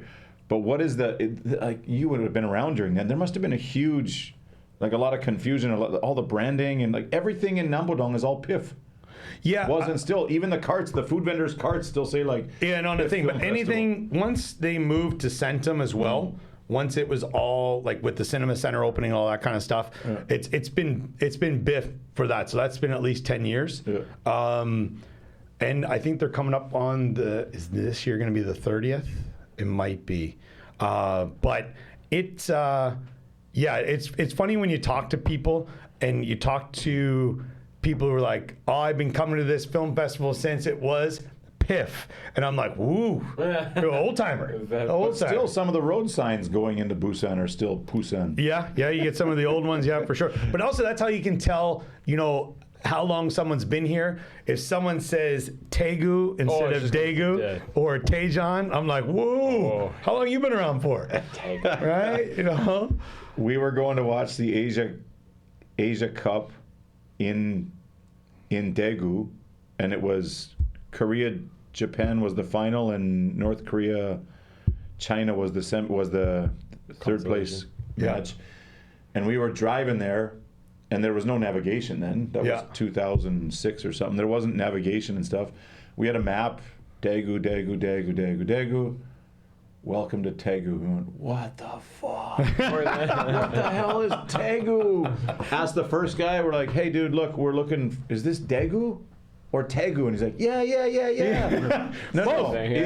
Dude, Daegu or Tia Taegu? Yeah. Next guy. How do we get to Daegu? And like, here. It's a quantum city. It's both at the same time. Yeah. It says, look, the sign says, welcome to Daegu. We need Daegu. Okay, not where is Daegu? Where's the stadium? Like, over here. Is it, okay, well, that's the stadium we're going to. I was like, oh my God. And that whatever. That was a year after I was here. Like, looking back, it's funny. Jesus. You mentioned like navigations and stuff. Now, I think I have a pretty good awareness of my surroundings and whatnot. I also drive a Vespa, so I mean that gives me a bit of more of my bearings around the city. I've driven a scooter forever. But thinking of like my old man going to hockey tournaments and stuff like that when I was a kid, there was never, like, I know my mom had like a map on the side, but everything was in the back of that man's brain. He knew where it was going. When you missed that exit in Minneapolis, you had like a 20-minute before you can get back on and get back off. You didn't want to miss it. But it was like, I couldn't imagine Korea without a navigation. Like, not a chance. It's hard with the navigation. Yeah, for sure. I almost prefer the road signs here.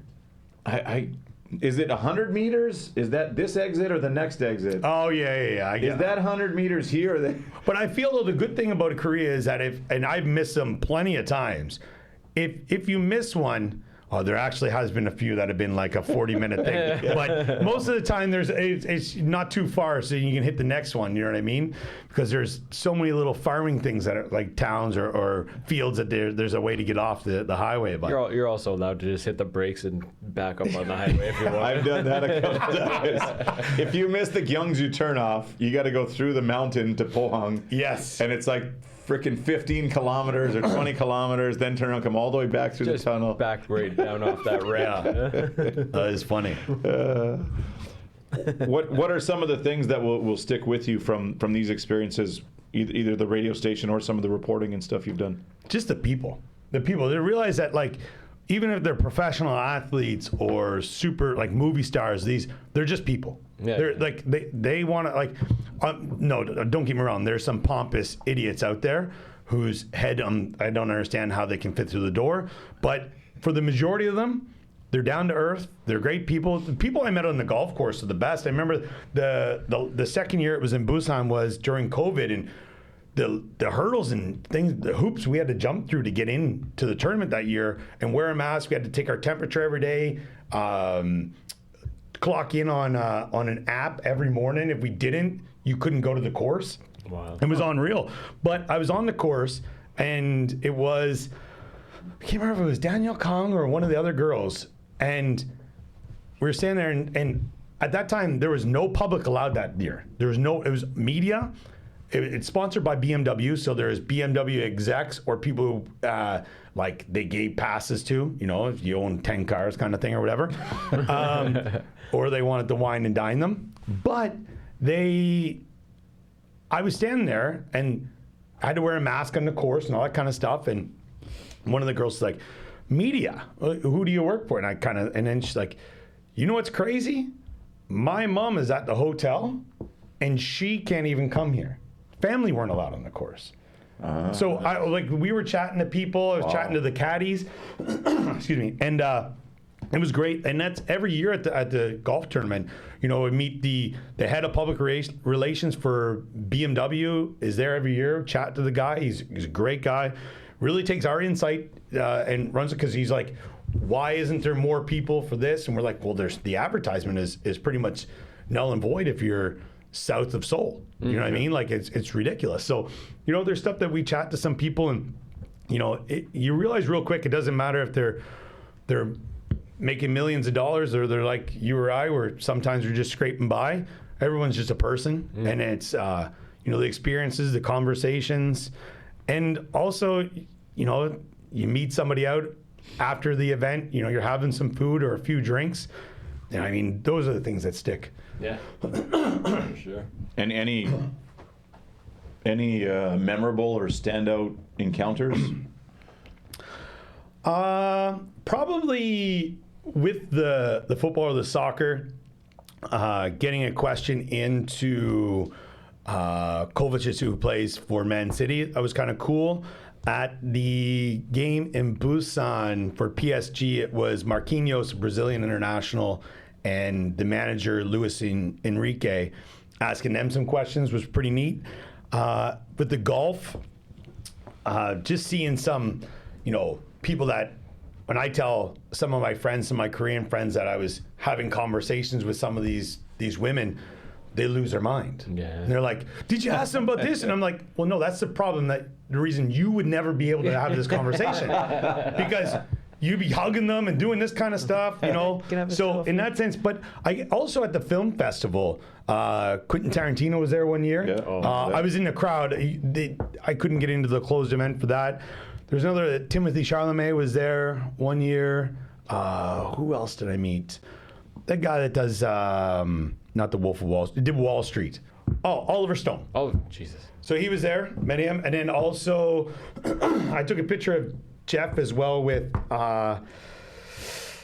who's the guy who played, I'll have to look it up after. Another big star. A couple of big stars. But it's also meeting, the best is meeting Korean directors or Korean stars who I have no idea, taking pictures and going home. My wife's like, Demina, I'm like, I think this person might be famous. She's like, oh my God. She's like, whoa.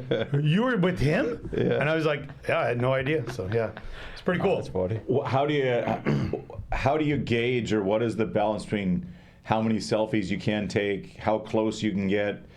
How is it a handshake, the European kiss on the cheek? How do you gauge that kind of stuff? Usually a handshake, not so much a selfie. Usually get someone else to take a picture, because if I feel like sometimes a selfie, you look too much like a fan. I don't know. But I mean, not even. I mean, yeah, like for my buddies with the Leafs, and they say, well, like, why don't you get like signed sticks or signed? And I'm like, well, it's not. I don't. It just doesn't feel right. I don't. Yeah. It's not what you do. If I was doing that, he probably wouldn't talk to me. I mean, he's been my best buddy for ages, but it feels weird to go and say, hey, can you get me pictures with this guy, so I can show all my friends? Like, it seems kind of weird. 100%. Because, for example, I'll use Danielle Kang for an example. Follow her at those events quite a bit. Also met her mom and some other like family members that were around. I would feel like an absolute tool if I was like, hey, can I get a ball? Can you sign this? Yeah. Where like it's almost like like I'm invading their space. Yeah. Where I feel as a media person as well, you got to put that fan aspect in your back pocket where you don't want to be that person, because especially when you see other people doing it.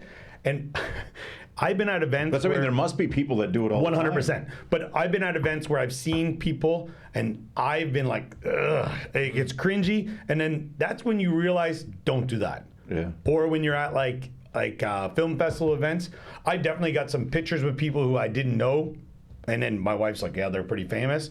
Or if you see other people doing something, you're like, maybe I want to. But again, you might just be like, yeah, I was in the same area as them, that's cool, but just don't look like an idiot. Does BFM give you any top down, like, hey, don't do that, or they let you go? Oh, I think it's we sign like a freelancer's contract kind of thing or whatever, and it's if you do anything that jeopardizes their image, you're not going to have a job. Yeah. I remember maybe late mid '90s, early '90s, and then as eBay came on, maybe in the late '90s. Yeah. Autographs was a huge thing. Yeah. And in Minneapolis, you used to stay at the Ramada across from the rink, and that's where all the hockey teams stayed. Yeah. So my dad and the other guys who were fans and whatever, they researched this and found out, like, if we're playing in Minneapolis, we stay here because that's where the hockey teams stay, the NHL teams. And before games, after games, morning skates, you'd have to stand outside, you get the whole team. Yeah. And there was a big thing on, eventually towards once the internet came on, and a little bit before, that, we sat there, we get these GT Noma snow racers for Christmas, and the poster was at Brett Hall. The blue one. And St. Louis. I had the red one. And St. Louis was playing we used to go from Thunder Bay, we used to go all the time to Minneapolis to play, once a month. And so we had our posters there, the three boys, and there's all kinds of kids, and then there's these asshole Ajashis, older men, and they're elbowing and they want to get in, and we're like, Hull, Oates, McInnes, like, it was a loaded team. And we were just fans, man, and we were taking this home to tape it on our bedroom wall, like. Yeah. But these guys were there, pushing kids and trying to get them because they'd be selling them on eBay. Here, there, whatever, and it was, man, that's crazy. Like, we're just supportive, we're fans, and then people got a bad taste of signing autographs. Is this going right to G-Market, Coupon, or whatever you sell them on now, Amazon? Yeah, exactly. And now it's kind of understood that a lot of people, the guy who just got Wembanyama, the little kid was like 2 or 3 years old, he had a Wemby jersey on, and he gave it, or he said, can you sign it? And he goes, here, I'll give you my jersey. And his dad sold it like a week later. There's also a thing where they won't sign with blue marker. It has to be black because they can use it to transfer and then they can replicate it. I don't know, there's something. I want to know how much the Andrew Murphy TKL 126 is going to be worth on eBay after he signs it. Zero. Oh, man. So I could I could see Koreans tucking their media pass into their shirt or under their jacket and asking for autographs, and I've seen it happen. I've seen that happen. But a lot of the guys, like take the golf for example, a lot of the people that we see in the press center and stuff like that, it's photographers. It's so many photographers, because that's what they just want, the shots, right? There's a few people. There's always like a pretty big Japanese contingent where there's probably 4 or 5 people. Yeah. But we're the only English, other than the official PGA or LPGA. Jeff and I are the only English reporters there. That's awesome. Has he kind of been your mentor and guided you through a bunch of this? I just think of if I was in a press conference with some of those guys. Obviously, you must get a boost of confidence being the only English speaker. Yeah. The Koreans are probably stressing, I should have studied harder. I don't know if are there a lot of nerves if you're asking the question, or what's that situation like? And is the goal to get one question or 3 questions, or a question and a follow-up, or? It depends on the event. Like when I was at the soccer, even like getting in any question was something like that was not easy. Excuse me. But the golf, you just want to ask something intelligent. Also, I always ask something. When I say intelligent, I mean to get I don't want to be like, so how did you feel out there today? It's like, look, because you don't know who's coming in also to the press conference, and then you find something to do. Like you just quick Google something like that. Like maybe they've been working on something, and you'll find you ask anybody a question that is a bit intriguing. They appreciate it because they want to talk about that. If you're like, so I heard you and your boyfriend, they're like, next, but some people are idiots and some people ask dumb questions. Well, you see it all the time. But the best was when the UFC was in Busan. Oh, I fucking missed it. Yeah, it was great because I had a pass. Yeah. But the funny thing was, oh, this is hilarious. Back to Jeff. Jeff, being a mentor, I would say, yeah, Jeff's helped me a lot. He goes to a lot of events. Jeff he is a bit quiet when it comes to some things. He always asks good questions as well. But his press pass for the UFC was ringside. Mine wasn't even on the floor. I was supposed to stay in the press center. And I was like, no. Yeah. And again, being the foreign face, I just flipped my my press card around, so they just saw that I had a press card. Carried your own chair down? And I was walked right out there. And then I ended up having trying to get back into the media center afterwards, and there was one of the main UFC security guys who you see at every event was like, "What are you doing?" I said, "Oh, I'm going in there." "Well, your card doesn't say you're supposed." And I said, "Well, I was talking to this person. They said I'm allowed to go there because of this." "Oh, is that right? So if I call her right?" And I said, I don't want to cause any, like, had a big back and forth with this guy. They got back in. But then it was the Korean Zombie was, he had beat, who did he beat there? Oh, in Busan. Frankie Edgar. Yeah, it was Frank Edgar. So I had a question for him about getting, a fight with the next guy, blah, blah, blah. Also threw something out in Korean to him as well, and he kind of chuckled. And it was great. It was good. But yeah, that was kind of memorable as well. And because if you go to the if you go on the UFC website, there's they have all the press conferences. Like, you could hear me asking the question, which is kind of neat. Cool. But yeah. So is that the goal of those, is to get one question in? Yeah, but there's also, it sucks sometimes because you have a question and, they're going around. Someone asks your question and you're like, bastard. Yeah. It's happened so many times. And then you're like, well, I want to ask something. Because, if I have my little, recorder thing, I always pop it up on the desk where the guy is. So then it's mine. So I don't have to get, don't have to mention, I did this from this or I got this from there. And then if I don't have a question, it's kind of like, well, this sucks. I could have just got it off of YouTube. Yeah. That was a good card. Yeah, it was fun. There were 5 knockouts. It was really fun, yeah. 7 fights or something. Yeah. Come a long way from the bowling, Busan, big BBF bowling. Yeah, we took the long way around there. BBF bowling. Yeah, the Busan Bowling League. To all these other experiences. Yeah, for sure. Probably one of the more memorable ones for me was your coverage of the Busan tourism video or whatever you were making there with Laura. Oh yeah. And you're putting, anybody got a briefcase I can borrow? Anybody? I was like, oh yeah, this A-class actor, man. He's international businessman. Putting the call out on Facebook for a briefcase. That was I think I see. He was posting all the time. Tell us a little bit about that one. That's actually, for listeners also, we keep mentioning Jeff Leach from Busan Hops. His nickname now for everything for me is like, what's international businessman doing this weekend? So this is just being in the right place at the right time, i.e. at the radio station. They were looking for a talent. I don't know where they're getting it from me. They were looking for a talent, and that wasn't me. But to do a promotional video for Busan,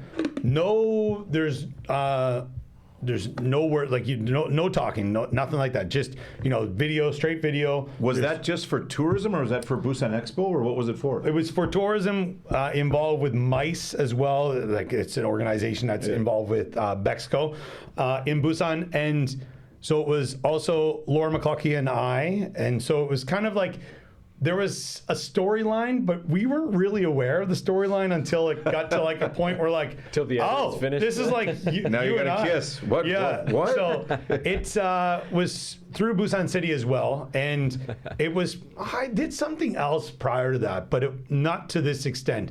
And it was during COVID as well, which is funny because I'm going to all these places with no mask on, and people are looking at you like, what the heck? But it's amazing what you can do when you're wearing a suit. Yeah. Like, we were in Shinsegae before it opened one day, filming some walking through kind of duty free style, looking at some colognes and jewelry and stuff.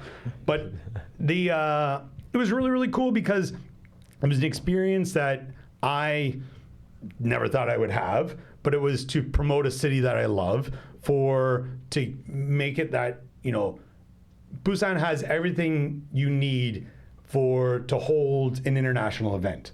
Like the hotels are there, the infrastructure is set.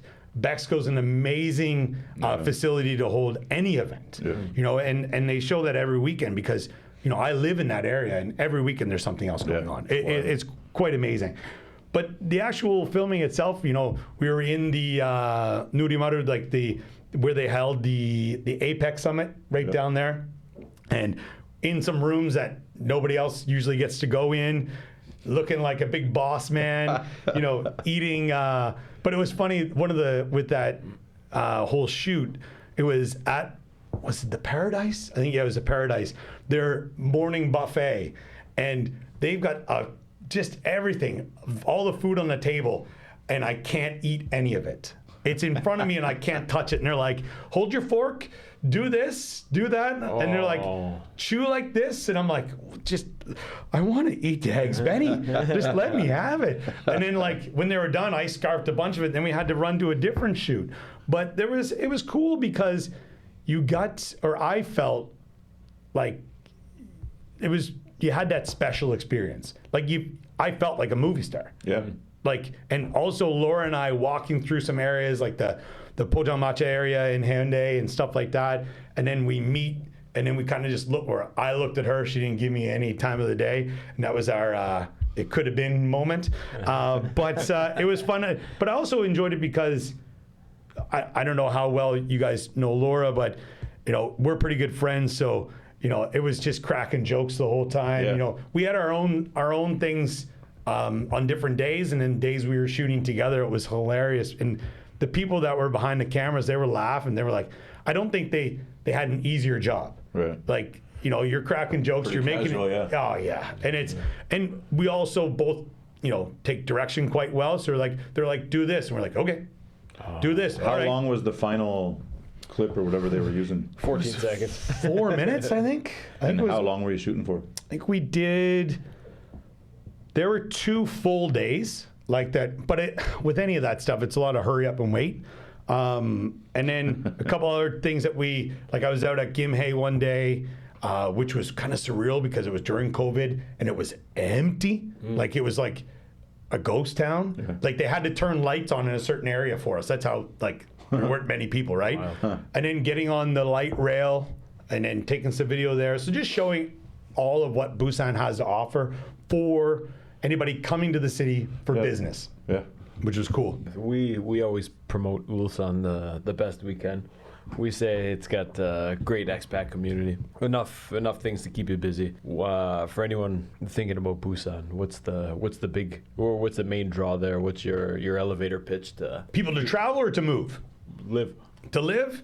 I feel this would be a blanket statement for Korea, is that it's a safe place to raise a family. Yeah. You know, in general, I mean, I think that's a big one. I don't worry so much about my kids with whether it's, you know, say alcohol and drugs and stuff like that yet. I mean, it's changing, but things could change. But the West is also changing. It's also, you know, you could leave your phone on the table in Starbucks and come back, you know, 2 hours later and it's still be there. Like it's kind of insane. But I feel like for Busan in general, there's in Korea as well, I guess, is you're only, you know, say 10 minutes away from nature at any point in time. You know, and in Busan, you have the pick of the litter in a sense when it comes to beaches as well. There's 7 within city limits. You know, I live kind of between Gwangan and Haeundae, and, you know, there's days that we decide to go to Songjeong because it's more of, well, it used to be more of a local place, but I mean, with the more motels that are going up out there, it's becoming more of a touristy place. But yeah, I think that Busan in general for me, it's really similar to my hometown, St. John, New Brunswick. Yeah, I was going to say, is it? It's a port city. Okay. Port city, used to be shipbuilding. There's not much of that now, but they're very similar in the sense of Busan's a very blue-collar city, heart in their sleeve. The people will tell you how they feel, and they're not shy about it. And that's kind of East Coast mentality as well. We'll let you know how we feel. We're very raw. But I remember like one of my first weeks in Busan, I was at a Hagwon. It was a going away dinner, and we're at a meat restaurant, and there's two older gentlemen having a conversation, and they're yelling at each other, and I'm like, someone get some camera out or something, because they're going to go to blows here. Like, they're ready to fight. And then one of the Korean teachers like, no.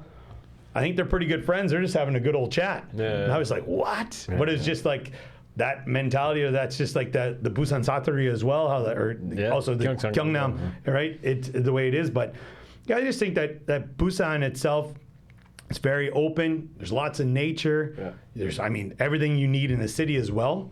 So yeah, come to the city. It's a great place. Would you think a comparison between Toronto and Seoul and Vancouver and Busan has any validity to it?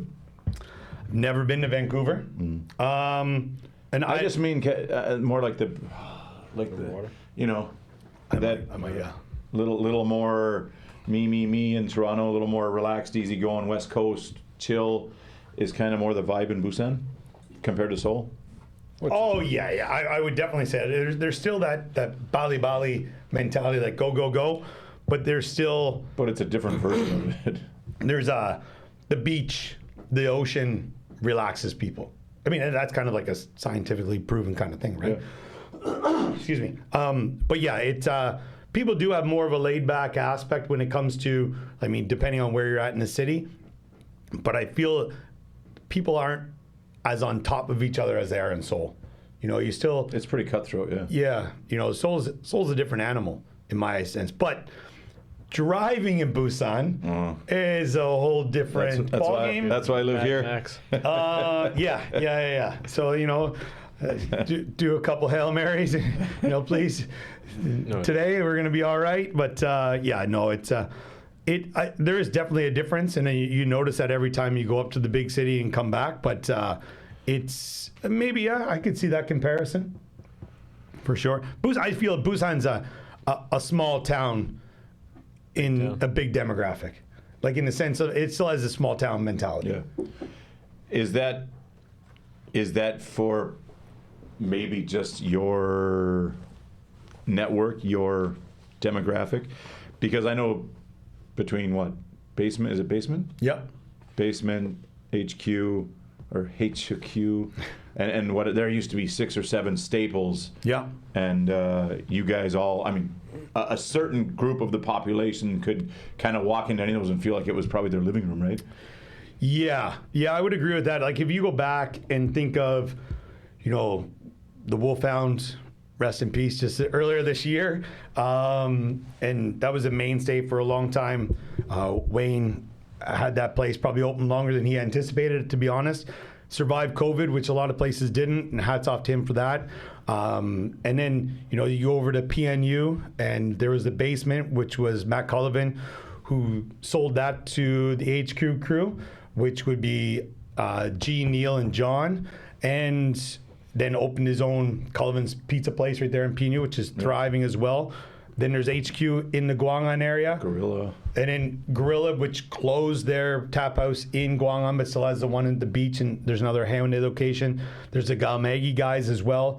But it is like there's HQ is probably the one that people could still go into. It's the regular crowd, which would be like how Beached used to be, and that's going back, or even O'Brien's. There's still the O'Brien's in Changwon, but there's 2 in Busan that are, they're gone. Then there was U2. Like it's still that there aren't those mainstays anymore. But I feel the people that do go into, say the basement or into HQ, they know what's going on. Their crew's still there. But I walk into those places now and I have no idea who's there. I know the people behind the bar, and that's it. I feel some of them here, like even some of the restaurant stuff, they've evolved from a predominantly foreign crowd to, if you want to survive here, the foreigners are transient. There's not enough foreigners to sustain you. 100%. And now the foreigners or the Koreans have kind of adapted or become more intrigued or interested in foreign culture or mixing and mingling. And now, Grap was a perfect example. And they're like 90% Korean now. Yeah. And it used to be like 100% foreigner. Yeah, and that's like, the guys who own Gorilla, some of my good friends as well. and they don't market anything to foreigners. I mean, that's a bonus, right? You look at the Koreans that would be going into HQ in these places. You got to think there's a lot of people who've lived abroad now coming back. They want a little bit of taste of whatever they had in other countries. Different Korea. But also I feel they'll, and this, I don't want to say foreigners are cheap, but they're cheap. And if there's a cask is 5,000 won, they're like, why isn't it 4,000? And why isn't it a different mug? Or if you have a Korean customer, they're coming in, they're just like, yeah, sure, a Guinness is 10,000, whatever. Yeah. Guinness is 12, whatever, But they might not be your customers that are in there every other night.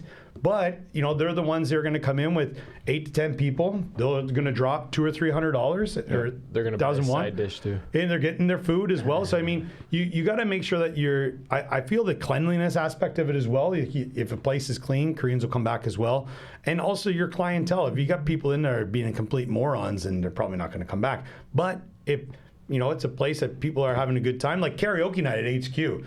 The amount of Koreans that are in there for that, it's awesome, and it's so much fun. But that was a fine line, right, to balance between all the boys that were a little bit drunk, rowdy, and crazy that would turn off like 80% of the other customers, but be like, hey boys, just come in after 1 a.m. on Saturday nights because I don't want you killing all the rest of my clientele. Well, that's like, and it was, well, you're the owner, come on, we're buddies, so we can do this, we can yell, we can dump shots on our heads. Well, and it's also like a lot of those guys, they'll sponsor different sports teams, and like, I mean, the rugby boys, or I played Gaelic football as well. Like, we would go in for those events, and you get a tournament in town with 4 or 5 teams.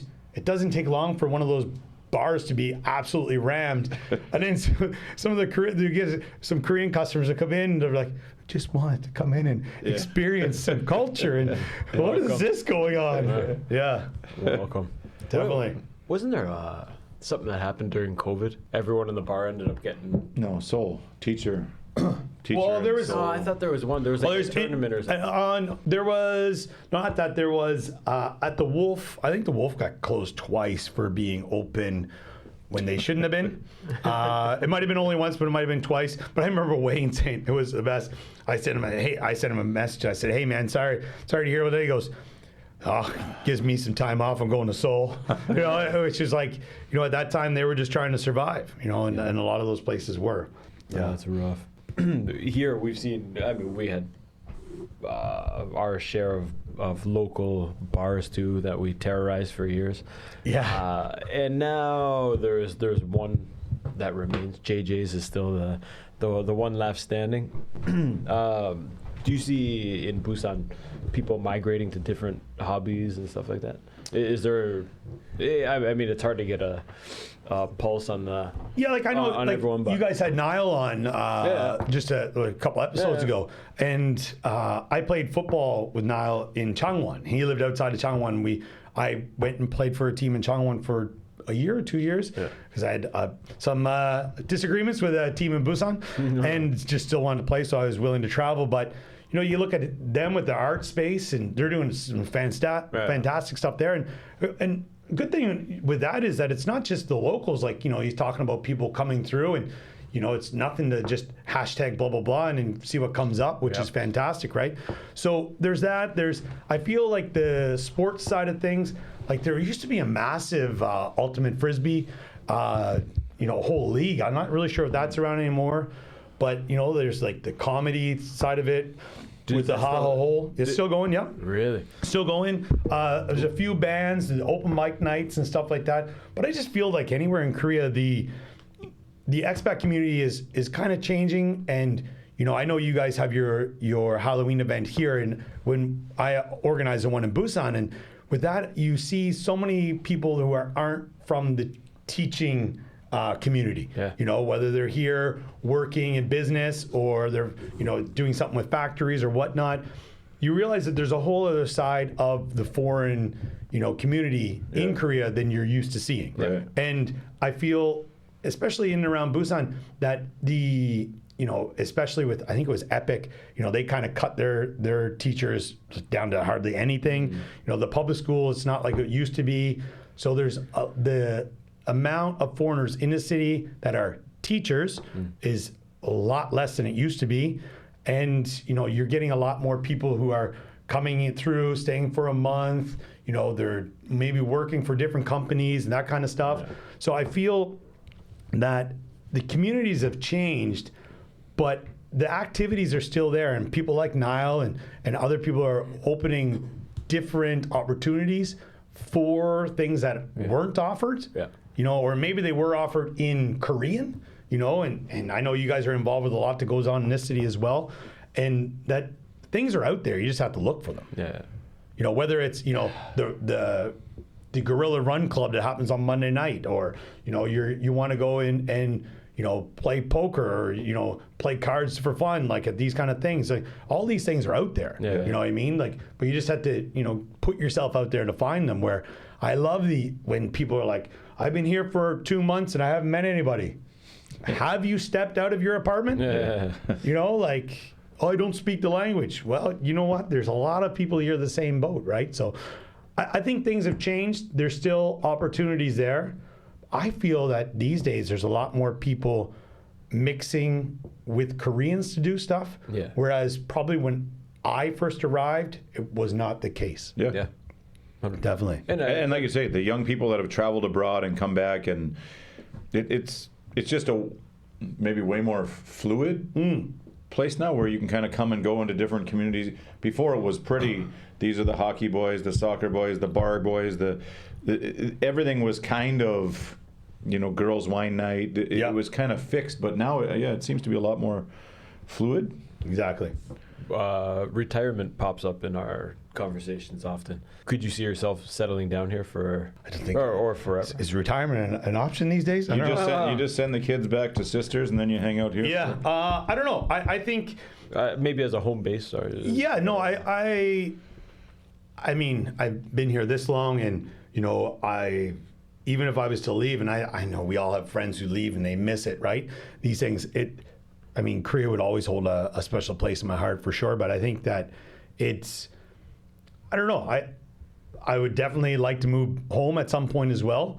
But again, I think some things need to change back home for me to make that move. I'm in a good spot right now. My family's in a good spot. And in the future, I don't know. Well, it's maybe too early to say. But I couldn't see why not. As long as Rick's making his yearly visits and he hasn't been tap dance. Yeah, Dad hasn't been. Shout out to Twinkle Toes Murphy. Dad hasn't been since my first was born. I can't see him making that trip. He's not really best for flights. Yeah. But I don't know. If I got his passport number and then just booked him a flight, I think he'd have no choice if it was already paid for. But it's the old man. It was good going home this past summer and spending time with him and the kids. It's also like the East Coast and listening to people speak, like it is different. It is different, and my accent will come out if I'm around other East Coasters. And I went to university, and probably 4 or 5 of my best friends are from Newfoundland as well. So like I get that part of it that comes out as well. But my sister talked with my kids, and I look at my wife and I go, "You don't understand it. You didn't get what she said." But the boys did. Yeah. So any question you had about their language skills is out the window at this point. Go. But nice. Yeah, no, it's good. Trilingual. Yeah, definitely, for sure. I wonder if part of that, I'd like to go home at some point, but I wonder if part of that's kind of like the dream, but once we enjoy it because we go there and it's quality. 100%. It's you're only here for 3 weeks, 2 weeks, 4 weeks, whatever. It's pure quality and just it means something. But yeah, if you're back there, I think a lot of guys get that regret, and you get there and think, shit, was this the right move? Jeez, we had it pretty good there. What are we doing? Yeah, and that's one of the things. And there's. For every story like that, there's also the guys who pull it off and have the success and land on their feet, which, I would hope I'd be one of those people as well. But, it's good to know that you could come back here and also be able to do something. So, I don't know. I'd like to get involved more. I know that you guys up here with the NGOs and stuff like that, you guys do a lot of work. And it's something that, I'd like to get more involved with other stuff so that, when my kids do get a lot busier and doing their own thing, that I'm not just sitting at home doing nothing, which I don't ever think that'll happen. But you know, it's counting Legos. You can join the bikini boys on the beach there with Kessler. Is that guy still there? The old thong man? Mr. Busan? G-string, the G-string Yeah, club. Mr. Yoon, he's awesome. He's hilarious. So I always shout him out. He's helped me a few times, to be honest. He's somebody. He's also helped. His name's Mr. Yoon. Like, you know? Well, I've met him. I talk to him all the time. Really? Yeah. So there's one Ask time him where he got his shorts. yeah. Where you got those there? Hey? But there was a guy, an older guy was walking, and he had a pack of smokes, and he just threw the garbage on the ground. And I kind of like said to the guy, like, hey, like, what are you doing? You know, like just pick it up. And then probably said it to the wrong guy. The guy was he was a bit of, we'll just say he wasn't playing with a full deck. Yeah. And then kind of came at me, and then Mr. Yoon came out of nowhere. Chased them down. And it was like, whoa, whoa. And then said to me, like, you know, like he speaks a touch of English, but he just wants to speak Korean to you. And kind of got the guy out of there. Then there was the volleyball boys as well on the beach. They were storing their gear in some closet, and they were kind of getting kicked out of there. And then the boys went and talked to him. He called somebody, and they said, it's no problem. You guys put your stuff in there. Nice. And he kind of has control over that stuff. So if you ever have an issue down there, there's a problem. What's his slogan? Making women fall off the boardwalk for 20 years or what? Yeah, no, I don't know. I like to sit on the boardwalk and watch the people walk by and notice him. That's the funniest spot to be. It's a whole, like, his whole crew as well. I mean, they're a bit much at times, but I feel they're a Hammond staple. You know, and but the nightlife as well. Like, as he lives right there in those apartments. I'm assuming it's his wife. And then their crew, they're out all the time. I'll walk by. He always hi to the boys, high fives my boys and stuff like that. And, you know, they're okay. If you ever have, like, no word of a lie, if you ever had an issue on the beach and there was a problem, like someone stole something or something like that. Send your wife over to talk to him? Go talk to him. Or even just, exactly. And then he'll... Comes back pregnant. Yeah. But he'll help you out. He'll help you out. So, I was just going to ask about the Busan Expo. yes. I know you're proud to be there, and a lot of the people living there are. I mean, it's a great city. Must have been a huge disappointment.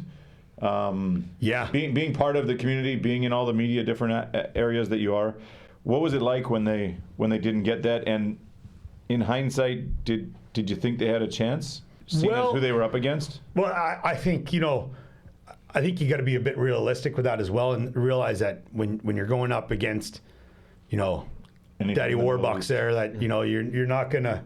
It's gonna be pretty tough, right? The only hope was that, you know, it was just in that area, so that maybe might not want to go back there because it was in Qatar, right? So, but, you know, I talked to the mayor at, what event were we at? We were at the UN cemetery. And it was so funny because we were there for the Remembrance Day, or Turn Towards Busan is the event.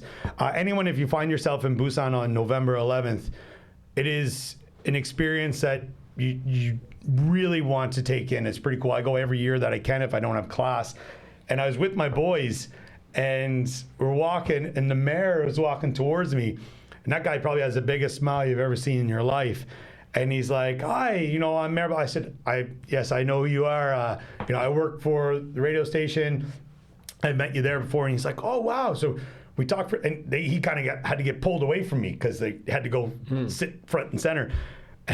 After he left, my two boys were like, Dad, that one of your friends? I said, oh, boys, that was. And I explained, they're like, huh? So I got home, told my wife, and then she explained, they're like, what? You know, because they also, I was like, boys, inside, probably. Yeah. You know, so, but, you know, when it came to the expo, it was a disappointment. Also, as, you know, working at the radio station, and I think we would have got it. Our budget definitely would have been increased. Sure. They poured so much money into that. And just the branding campaign was huge to get the momentum in Korea. But when I looked at, if you're going up against anything in the Middle East, I mean, pick another year. Yeah, so that's why they're trying for the 2035 now. Like, there's some signs that are out there. But yeah, it was a disappointment, I think, not just only for Busan, but for the country as well. I think it would have been great, especially after COVID. Yeah. Something to look forward to.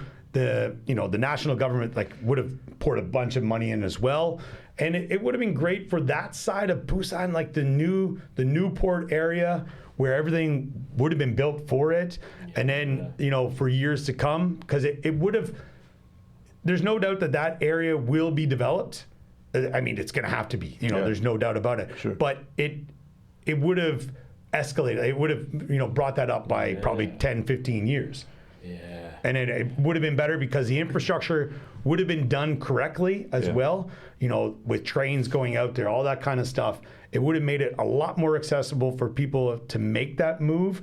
Whereas if you look at Myeongji, which is like down towards like the bottom of line 1, I guess, of the subway, it's like near Darepo. Again, that's like a new city. It's beautiful out there. It's all planned. But again, it's to get people to move there is one of the things. Yeah. Maybe last one on this kind of stuff. If there's something you wish you could cover or be a part of, whether that's in Seoul or Busan or whatever, an event or a sporting thing or an arts culture thing, is there something that is on your bucket list of something you'd like to report on, cover, get the media pass for? Ooh, good question. I don't know. I feel that there's more and more events coming to Korea, and I feel like they bid for everything. Like they try to get whatever it is, and then figure it out later. Which do you know what I mean? It's actually not a bad way to do it, because just throw your hat in every ring, and sometimes it's going to stick, right? So I don't know. I really enjoy the soccer stuff that goes on. If this is something that really bothered me is with the national team, they held a game in Busan. This was a year and a half ago, 2 years ago. So I figured it's in Busan. I'm going to be able to get a media pass. I'm on the KFA website trying to get everything done, fill everything out to become a media person through them. Never heard anything back. So then I get in touch with Eugeo from Yonhap. He's a sports guy for Yonhap, does everything. He gets me in contact with the media relations person for KFA. Get in touch with him. The guy's like, well, here's the deal. The passes for Busan were given to City Hall, and then they give them out. Oh. So it was kind of like, all right. So then I was like, do you know the person's number at City Hall? And then the guy got me everything. So then one of my producers at the radio station, I said, Jung PD, shout out to you, made a call. And this was still before the expo was finalized or anything. International city of English, this kind of stuff. Push that, have an English representative there. It ended up being they had 5 tickets. Was it 5 or 10? I'm going to go with 5. 5 tickets for 20 organizations and over 400 people who wanted them. The thing is, to get tickets through the KFA, you have to be with whatever organization, media outlet, whether it's KNN, Yonhap, blah, blah, blah. And then it's a point system of the amount of stories you do and all this kind of stuff. And so I had no chance. Social media challenge. I had no chance. None.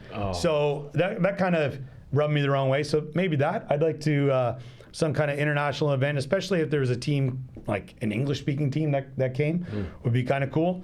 Other than that, I don't know. Just I go with the flow and see what happens. But yeah, I'm up for anything, really. Switching gears, dude, I recognize you first from your Movember work. Oh, The Mo. How long have you been doing that now? Never seen a more dedicated guy to the Movember. Yeah. It was kind of when we were younger, it was probably a bit of a joke and this, that, whatever. Sure. But you've kind of legitimized it for me, and to see the energy, the passion that you put into it, it made me take it a lot more serious too. Yeah, I appreciate you saying that as well. And I've heard that from a few people, because I know I started with a group of guys in, I want to say it was 2010 or 2011. I think it was 2011. I've been doing it for, I think it's 13 years now. And it was the Hockey Boys in Busan. And we did it just, something to do, like a joke kind of thing. We didn't even have like the website where you could donate. There was one guy had the account, and then we poured a bunch of money. We had a big event at the old HQ that was in Gyeongdae, which was awesome. And then it kind of went from there. And there was another one of my soccer teams. We did it a couple of years in a row. A couple other bars were on board. And there was a lot of people who were involved around the city with the Movember. Now, for anybody listening who doesn't know what Movember is, it's just a play on words for the month of November with Mo from mustache thrown into it. And you get Movember, which is the month for men's health. So primarily it started as something for prostate cancer and testicular cancer, and then it moved into just men's health in general. So mental health awareness, suicide prevention, started by some guys in Australia who, again, were just looking to have some fun, because at that point in time, growing a mustache was definitely not cool. Yeah. You know, it was more like who can last the longest. And one of the guys, his mom, I'm pretty sure, was doing a bunch of fundraising for breast cancer awareness, which is in October. And then they decided, well, we'll maybe legitimatize this and have it, you know, for men's health and something like that. Yeah, I feel like the first couple of years it was something, you know, it was fun to do with the boys, and I've kept doing it. But I remember, I guess it was when they really started to push the mental health awareness and suicide prevention and things like that. And you look at some of the numbers around the world, you know, it's in every hour, they say it's 60 men commit suicide, you know, every hour. So they have a whole campaign with, you know, moving for men and, you know, getting your Movember moves in. They set it at 60 kilometers for the month. I usually try to do 100, which usually isn't an issue to do.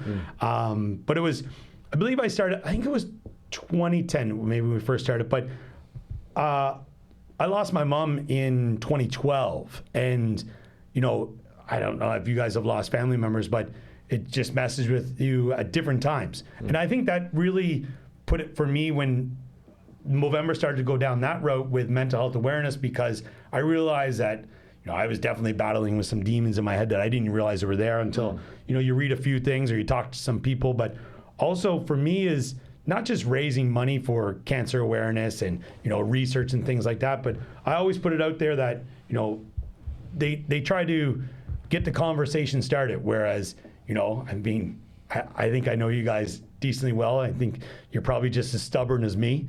And going to get checked or going to talk to somebody, you know, men in general, it's usually a trait that unfortunately we have, you know. So it was something that they were trying to get the conversation started and break the stigma of, you know, oh, we're tough guys, you know, like we don't need to talk to anybody. And I've had, you know, I always throw it out there if anyone needs to talk, and the amount of people who've reached out to me and just wanted to have a conversation. I don't know if individuals were what they were battling with. Were they suicidal? Were they not? But some conversations I've had, not anything I definitely was trained for, but these people just needed to talk. Sure. And knowing that, you know, they're trusted in that sense. Yeah. But yeah, so I try to raise money every year, and usually my goal's like, I always shoot for 1,000, but it's usually, you know, 600-700 around there. Yeah. And Dave Lindsay kicks in the remaining. Dave Lindsay, shout out to Linz. Another hockey guy as well, was around Busan, the Busan area for a long time, and he every year comes in with his standard $100. Some other times he's tossed in more, but it's you know, we always chat around that time of year, and he always posts something on his page as well, and it's good. There's always a few people who have donated throughout my time that I've done it, and there's a couple of people that always wait until the last day, right? Which is funny, because I'm like, just waiting for those last few people, and they're like, oh yeah, we know you're coming. So, you know, it's something that, like, as you said, it was something at the beginning. There was a lot more. I don't know, it seemed like you're out at the bars, people are doing it. But if you're in like a major city around the world, you'll see a lot more people. There's a lot more events. They also do, it's called the gentleman's ride on like motorcycles or scooters or whatever it is. Guys dress up in suits and drive around. It's pretty good. And they get, you know, their mustaches on. I think it came about at the right time, where when it started, it was kind of a joke, and who the hell is going to walk around with a mustache? But as this mental health stuff has, you know, gone out of control, this is now the vehicle to access men's health and to promote it. And 100%. Share. I really think that, for a lot of people, and breaking the stigma is just the start of it. And it, the people I've chatted with professionals as well. People have, or professionals have people coming into their clinics that they've been doing it for 30 years. They've never seen this amount of men coming in, being open and talking, whether it's also, marriage counselors and things like that, where, the wives had no idea the men were going through these things, whether it's, stuff from work with their friends, their family, where they just boggle it down inside. And then, I think we've all had times where we've erupted and not realized why we have. Sure. It's because we probably should have talked, months. Fucking guy cut me off. Yeah, exactly. Driving to Busan will do that to you. But yeah, I know it's cool. I've continued to do it because I feel, I don't know, maybe it's that I've invested in it now that I've been doing it this long. But I also enjoy it to see how it will take its shape each year. I mean, 2 years ago, I think it was, I did the Ted Lasso and did like a picture. That was pretty fun. And then I always try to look like, it's the guy from Tombstone. Val Kilmer's character in Tombstone. Oh, Doc Holliday. Doc Holliday, that's it, yeah. You make it look fun and yeah, it's. Did you ever think about, you do it as a personal or like a solo mission? Did you ever think about expanding it, doing like a walk? Yeah, there was there was talk that also Jeff from Haps, we were going to try to do an event as well, and there's the people from Movember, they're really, you can get in contact. It's good. I've had message back and forth, some different stuff to try to get events and things set up, and they're willing to get on board. It's these days with the, I don't know, the Koreans love a mustache. The young men love a mustache. And my students, they're just takes like, 3 years whoa. to grow. Yeah. And my international students this year when I did it, like I got a lot of international students that are, from like Pakistan, Nepal, and those areas. They're like, Professor, that mustache is brilliant. And I'm like, not bad, right? And then I'll shave it and they're like, what are you doing? And then it's kind of funny. But, I think it I would love to do more. I'd love to get involved. If there's any other things I'd like to get involved with, some Korean charities to get on board as well. There are a couple Korean groups that do the Gentleman's Ride, and they push it as well. It's a guy that used to be my barber in Busan. His group of friends, they do it. So I maybe get involved with them. Bicycles or motorcycles? Motorcycles. Oh. Or actually a lot of them are Vespas. Okay. So yeah, it's classic Italian look with your mustache. Yeah. Yeah. Well, I was just going to say, you want to wrap it up with a hockey story or two? Yeah, there's, obviously. Does it involve Scotty? I've met Brian through you, but I think we originally met through hockey. It would have been through hockey, right? Yeah. And then back in 2010, I know you didn't make this trip, but we went to Russia. I was going to ask about it, yeah. Yeah, so this is probably, in my family, my brother was a hockey player, as in for potential for going somewhere, but I still trump him with a hockey story when it comes to this. This is a story that even when I was home this past summer, you get around with friends and they ask about experiences and, oh, do you play hockey there? And I talk about going to Russia or even just meeting people, they hear about it. They're like, it's like you've gone to the moon, okay. Right? And so we went in 2010. It was a group, I think there were 6 of us from Busan, a few from Daejeon, and then the rest were from Seoul. And it was kind of like put together through some of the Geckos guys, their hockey team, and then Rocky Mountain Tavern guys like Jamie Cotton and Tyler and Craig, and a few other guys as well. And we flew into Vladivostok and then went, I guess it's east to a town called Artem, and we were playing on an outdoor rink. So you kind of got to get invited. You need a sponsor for a visa to go to Russia, right? And now I'm sure it's even a lot harder to get in. But at that time, you needed a sponsor. So we were sponsored by the mayor of the city that were bringing us, and we sent 2 teams, one more competitive and one kind of like it was just playing around. Beer team. Yeah, essentially. And played a local team, another team from, I want to say it was Havarost, which is much further north, who had a couple guys who played semi-pro and stuff like that on their team. And then also a military team on base, which we had to give our passports when we went there, which was kind of a bit, you're giving your passports to the Russians. You're like, what's going on here?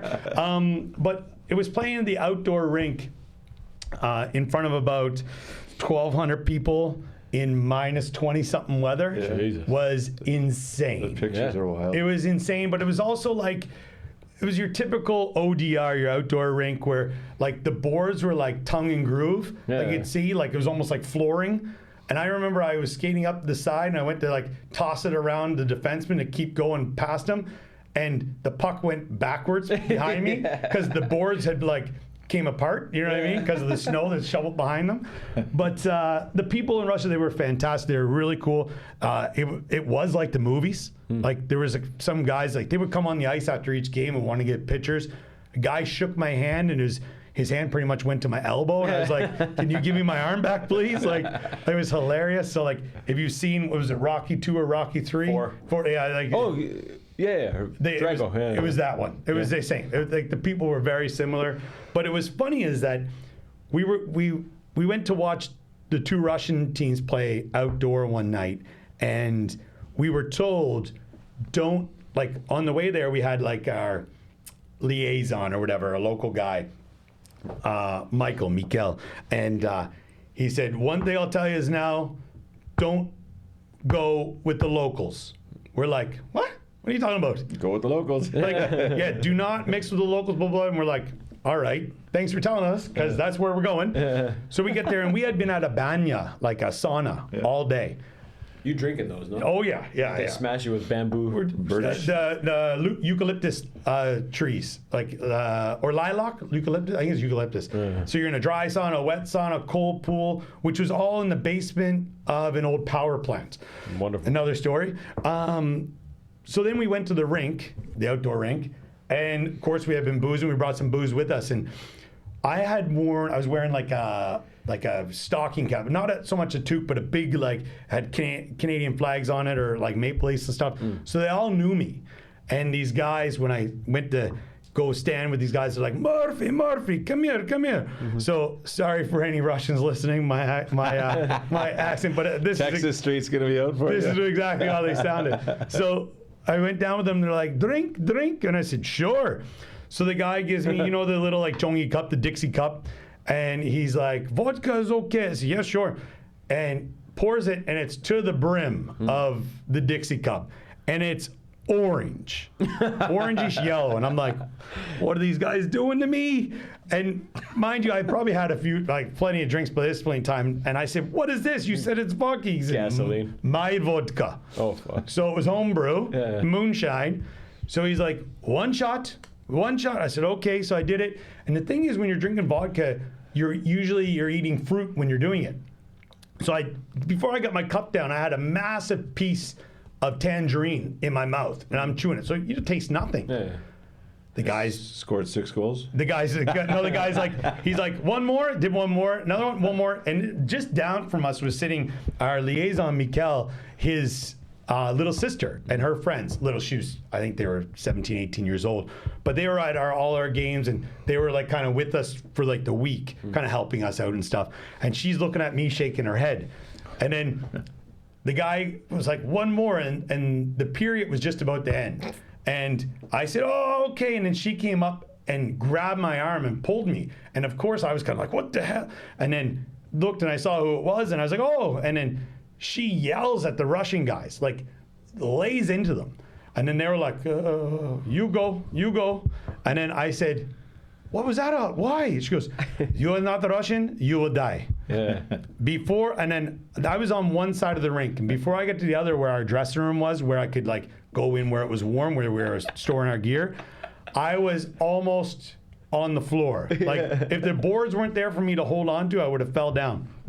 Stayed in there for a bit, came back out. The guys saw me again. They're like, one more drink. I said, you guys can go F yourselves. I'm not going anywhere. But after our final game, this is the end of this here, we were on the ice. We had a bunch of like souvenirs to give to player or give to families and stuff like that, and traded my hat for a Russian hat. Gave a kid a Hockey Canada jersey for a local jersey, which is really cool. It's all in Russian on there, which is neat.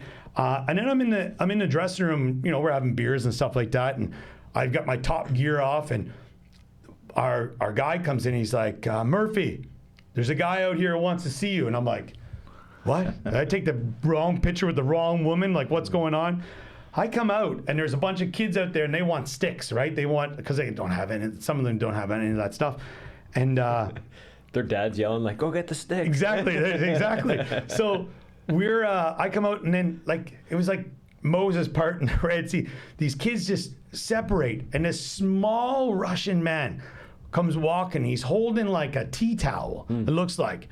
And he's like, Morvi, and then blah, blah, blah, blah, blah. And I said to one of the kids, I said, what's he saying? He has a gift for you. This is for you.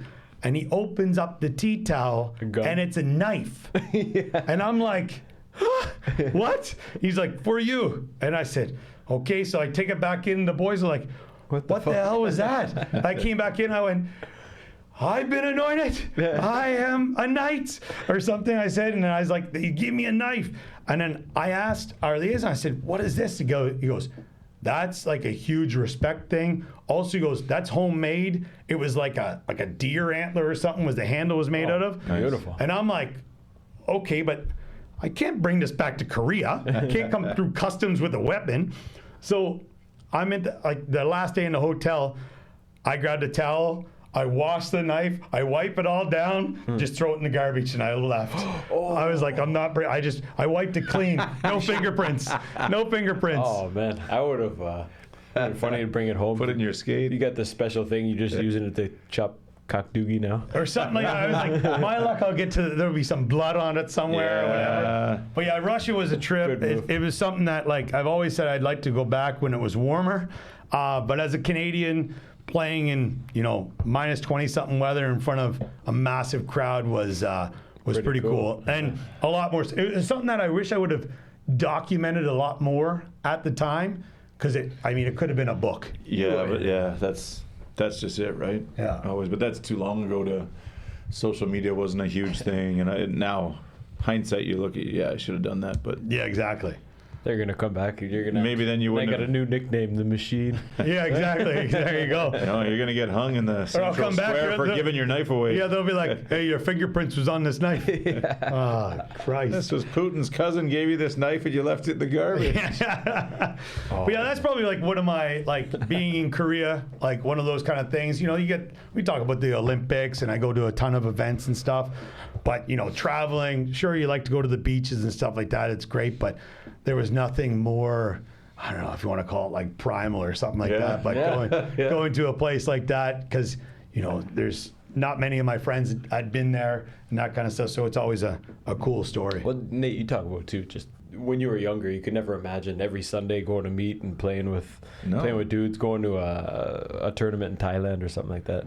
It's cool living abroad. Yeah, I would say like sports for me. Like I played, like I said, Gaelic football or soccer, hockey. You know, there's a group of us who golf a lot. I mean, screen golf. You know, that kind of stuff. I think my life would be very, very different here if I didn't have sports. Now I know Nate would love me to make my trek up to Ulsan a lot more often for hockey, but I'm just happy to be playing again. I took a probably 4 or 5 year hiatus from playing, and shout out to Lee Kelly for Took that long to get this posting photos and making me let's is that what got you back in? Well, yeah, I joked with Nate about it as well, but like he posted photos of the boys in Busan, and I was like, damn, I missed that, right? And pulled out the gear, and it wasn't completely moldy, so I was like, all right, I guess I can still play. Well, I think that goes a long way towards connecting it to the mental illness thing. I mean, having that network and just sitting with the boys and whatever, even those Army guys or the Navy guys who played, I picked them up, drove them around to get some beers at 7-Eleven or something, just having that camaraderie and that network. I mean, yeah, like for me, and I'm very lucky in a sense where, you know, my wife, Mia, I love you. Thank you for understanding everything. But there's been times where, you know, I would go away for a weekend for soccer or this or that. And, you know, Sunday nights in Busan going to play hockey, you know, sure, I don't get home till like 1 a.m., you know, probably not sleep till 2 or later. But if I didn't have that now, like it's huge. It's a huge outlet for Nate too. It's such a release. And a Sunday is like, I'm ready for the week, man. Yeah. You can go in there with 100 problems, and I don't know what happens in that next 2 hours, but you come out and there's no problem. 100%. There's nothing you can think of that's bothering you. Yeah, it's same for playing soccer as well. You know that Gaelic football for me was one that was fantastic because. Are you saying K-League or Gaelic? Gaelic. Okay. Gaelic. But we played in soccer. The last time I played soccer, we played K-League 7. So I've played in the K-League. That's all right. Semi-professional soccer player. But yeah, Gaelic, the Irish sport. So GAA. Yeah. I thought that's what you're saying. But what's the difference between football and K-League? So Gaelic football is like a mix of basketball. You got to drink beer on the side. Basketball, rugby, and soccer. That's probably the best way to explain it. It's not like soccer at all. No, because you use your hands, right? But like it's a sport where if you're running with the ball, you can hold it, but every 3 steps, you either have to bounce it off the ground or solo it, which means drop it to your foot and kick it back to your hands. But I've seen that before. You can't run and bounce it twice in a row, though, right? But there's also hurling, where they use like this stick. It's like the fastest sport on grass. It's unreal. Yeah. It's so much fun. Like when I'm on grass, my sports go slower. Yeah, it is. It is.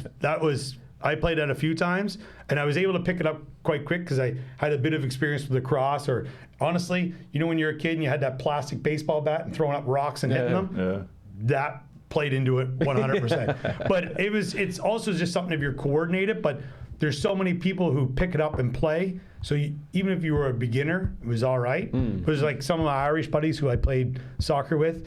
They got me to come out, and the Asian Gaelic Games were held in Suwon.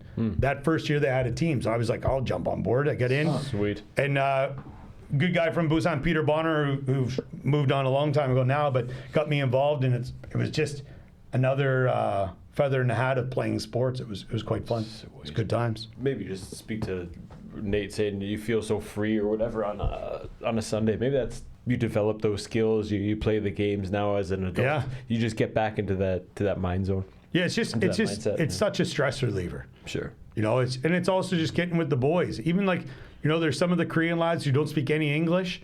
And they'll try to speak some English. Then you converse with them in Korean, and you're laughing and going on. One of my favorite ones is how structured and formal their society is in terms of age and job and whatever. But get in that locker room with a couple of us, and it all goes out the fucking window. I can make a joke about your underwear or your wife or whatever, and they're like, hey, that's kind of illegal. I'm like, no, this is joking time. Like, we get to joke. Yeah. And there's no rules. Throw all your freaking rules out the window, dude. And now that I've probably been there the longest out of anyone, the Koreans have come and gone, and the foreigners as well. Yeah. But now it's like, well, that's just how we do it, so just enjoy. You don't have to worry about pamma, jondemal, whatever. Just relax. Have some fun. So I always like Willie dancing around in a thong. He brought out when the Korean guys went bonkers. He's wearing a Borat thong or a suit. And the Korean guys didn't know what the hell is going on, but it was just such a fun place to just hang out and shoot the shit and laugh. And do you remember? Nobody makes fun of their wives or their relationships or whatever. Nobody's poking shots or. So when you're there, it's like. You're not supposed to do this, but this is funny. We kind of enjoy it, and it's nice to hang out and just let your guard down. But Willie's thong was the funniest thing I've ever seen. Oh, shit. We heard stories about it. He was a great guy. We had a going away party for him. 6'6", giant. Oh, huge. But he gave like this really heartfelt. Like we had a nice going away party at the beach, had a nice fire, and he's like, boys, everyone, come around. He's giving this heartfelt speech like, I want to thank you so much for welcoming me into the community, and these, and he went on for like 5 minutes. He's like, and I brought something for you guys. Boom, just rips his pants off. He had his thong on. He was dancing around. Fuck, it was the funniest thing. He's hanging out with the guy in Busan. It was great. Yeah, I love that part of the locker room. Like the wives don't understand. It's the drive there. It's picking my podcast or my tunes or whatever. It's the locker room before shooting the shit. It's after. It's still having a little bit of that competitiveness in you. Like those guys will joke, Nate will pass for 2 periods, but if he's losing in the third, he'll never pass. Yeah. Like, well, you keep her close. Right? That's like when I first started playing, like Scott Sanders and Tim Thornton, and there's a few other boys, Gino and the original hockey guys. There was a bunch of us who didn't, especially if there's a holiday on Monday, it was like the gear. There was many times I didn't even open my gear bag until the next week and go, what was I doing? Yeah. But it was so much fun. It was beer league hockey to the next level. And it was, with Crazy Matty as well, the goalie, like that. He's another animal from the East Coast. But, it's just it's an outlet that I think you need to have here. You need to, of course, it's part of our culture as well. But the mental health side of things, I've realized that over the past few years that, even though like if the wife and I are having an argument, I'll be like, see you in 30 minutes. So where are you going? And I'm like, beat off. I'm out the door. I'm out the door. I went out, just go out, I come back. We all right now? Everyone's cool? Yeah. Just that one of us needed to get out of the house. And if I would have told you to leave, I don't think you would have came back. Yeah. So it's just easier if I leave and come back. Yeah. So, those things I think that, sometimes we take for granted, but I feel like, when they're gone, like if you stop going to hockey or stop being involved in, soccer, I hardly play anymore. And like, damn, I miss those times, right? Yeah. But then that's when you try to get your kids involved and, then you kind of live vicariously through them and do some other stuff. But no, it's a good time. How about a question for you guys though? You guys have been doing this for a while now. What makes you continue to do the podcast, and what made you? Well, first of all, what made you want to do it in the beginning, and what's continued it? We talked about doing it for years before we even started, just based on how many, not strange, but like just unique people we met. 100%. With just such crazy stories. And they're like you said, they're everyday people. But you talk to someone, you sit down at the bar, or you meet an engineer. Like I remember when we were doing the foreign market here, we'd run it monthly. You'd sit down and just have a quick chat with an engineer from Italy, and he's like, "Oh, I do this," and I do like, "Oh my God, like that's amazing!" And it was so refreshing to meet people outside of our community. We thought if we had a platform to do it, it kind of legitimizes sitting down for 3 hours and picking someone's brain about a subject. Definitely.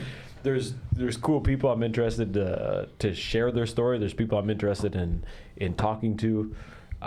Bringing the community together, I think, is super important. And we had what was sort of our intern.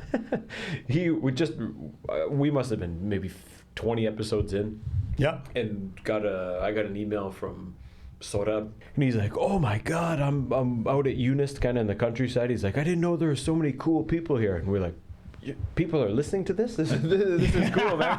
And that was it's always random. Yeah, that kind of gives you a spark. Or if we have some episodes, you'll get random messages from friends or family like, "Wow, that was amazing."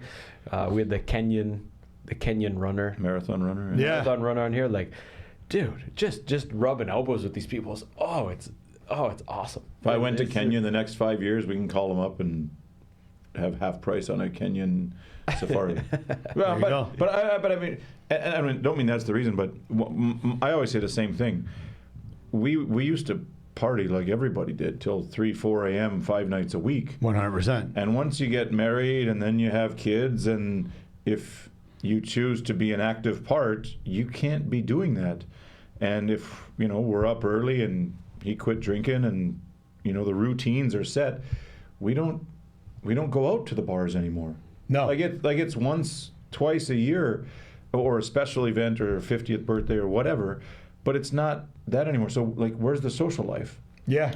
So like you say, you get some Koreans who can't speak. Okay, I also do like enjoying and having conversation, but the conversation at the bar start with good intentions, and 5 minutes later it's Exactly. and then you lose it. So to actually get to know someone, or like we've had people on here that we've known for 10, 15 years. Yeah. But we found out that we didn't even know them, because you can learn so much about their story, especially like musicians and artists and stuff that we've known, we've hung out with, we've been around, but never actually knew all the rest of the story. And so for me, it's a social outlet. Like I would pay to have this conversation. Yeah.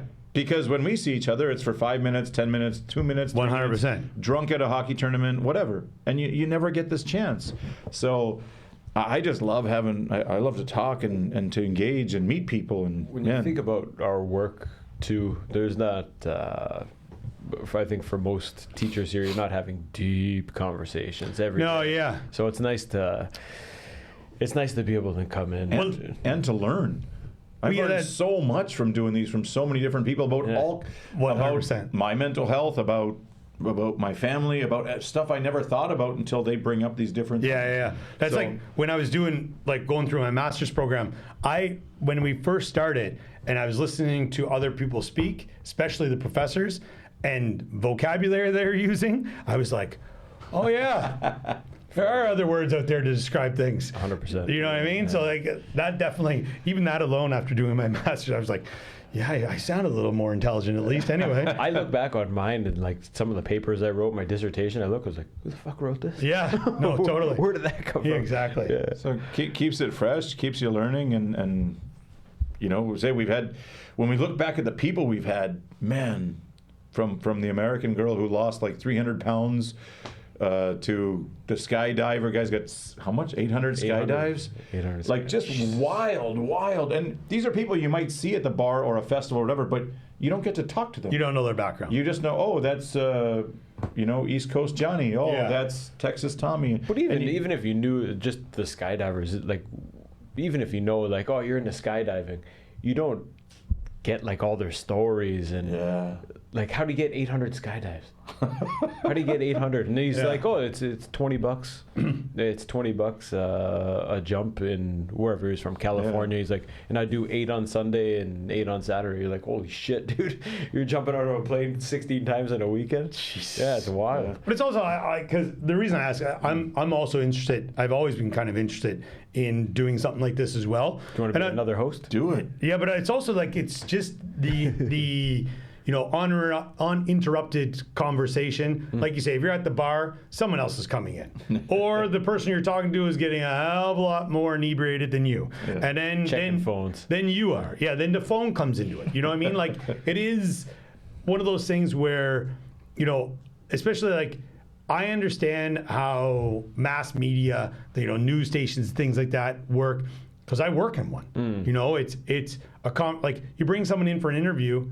Well, you're unable to talk for 2 hours. You might get 15 minutes. And everything's pre-planned as well. And everything's pre-planned, and then stuff has to be translated on the spot. This kind of stuff. So if it's a Korean and so it's tough. Where I feel like in this like long form conversation, you get to know people, you kind of learn things about yourself, like you said, Nate. And I don't know, it's just interesting, and it breaks the monotony. You'd be great at it. A pile of people, and Busan's got a wicked pool of amazing There's a lot of people. people. Like, man, do it. Get her going. This Busan life There You go. can do it. coming in the fall. This Korean strife. Yeah, I think it would fill it fills like not a void, but it fills a part, and you're like, wow, well, how come I didn't do this before? Like, Yeah. you love to meet people, to chat, Totally. and you get to help, promote their book, promote their that. It's fun. Yeah, for sure. What was the other part of the question? Why do we start? Why do we keep going? but Yeah, we kinda covered. you answered that as Yeah, well. covered it. That was good. Let's wrap her up. We'll grab a quick bite. And Yeah, those meatballs they're frying out there. I turned it on high Love it. 30 minutes ago. All right, thanks for listening. Thank Bye-bye. you.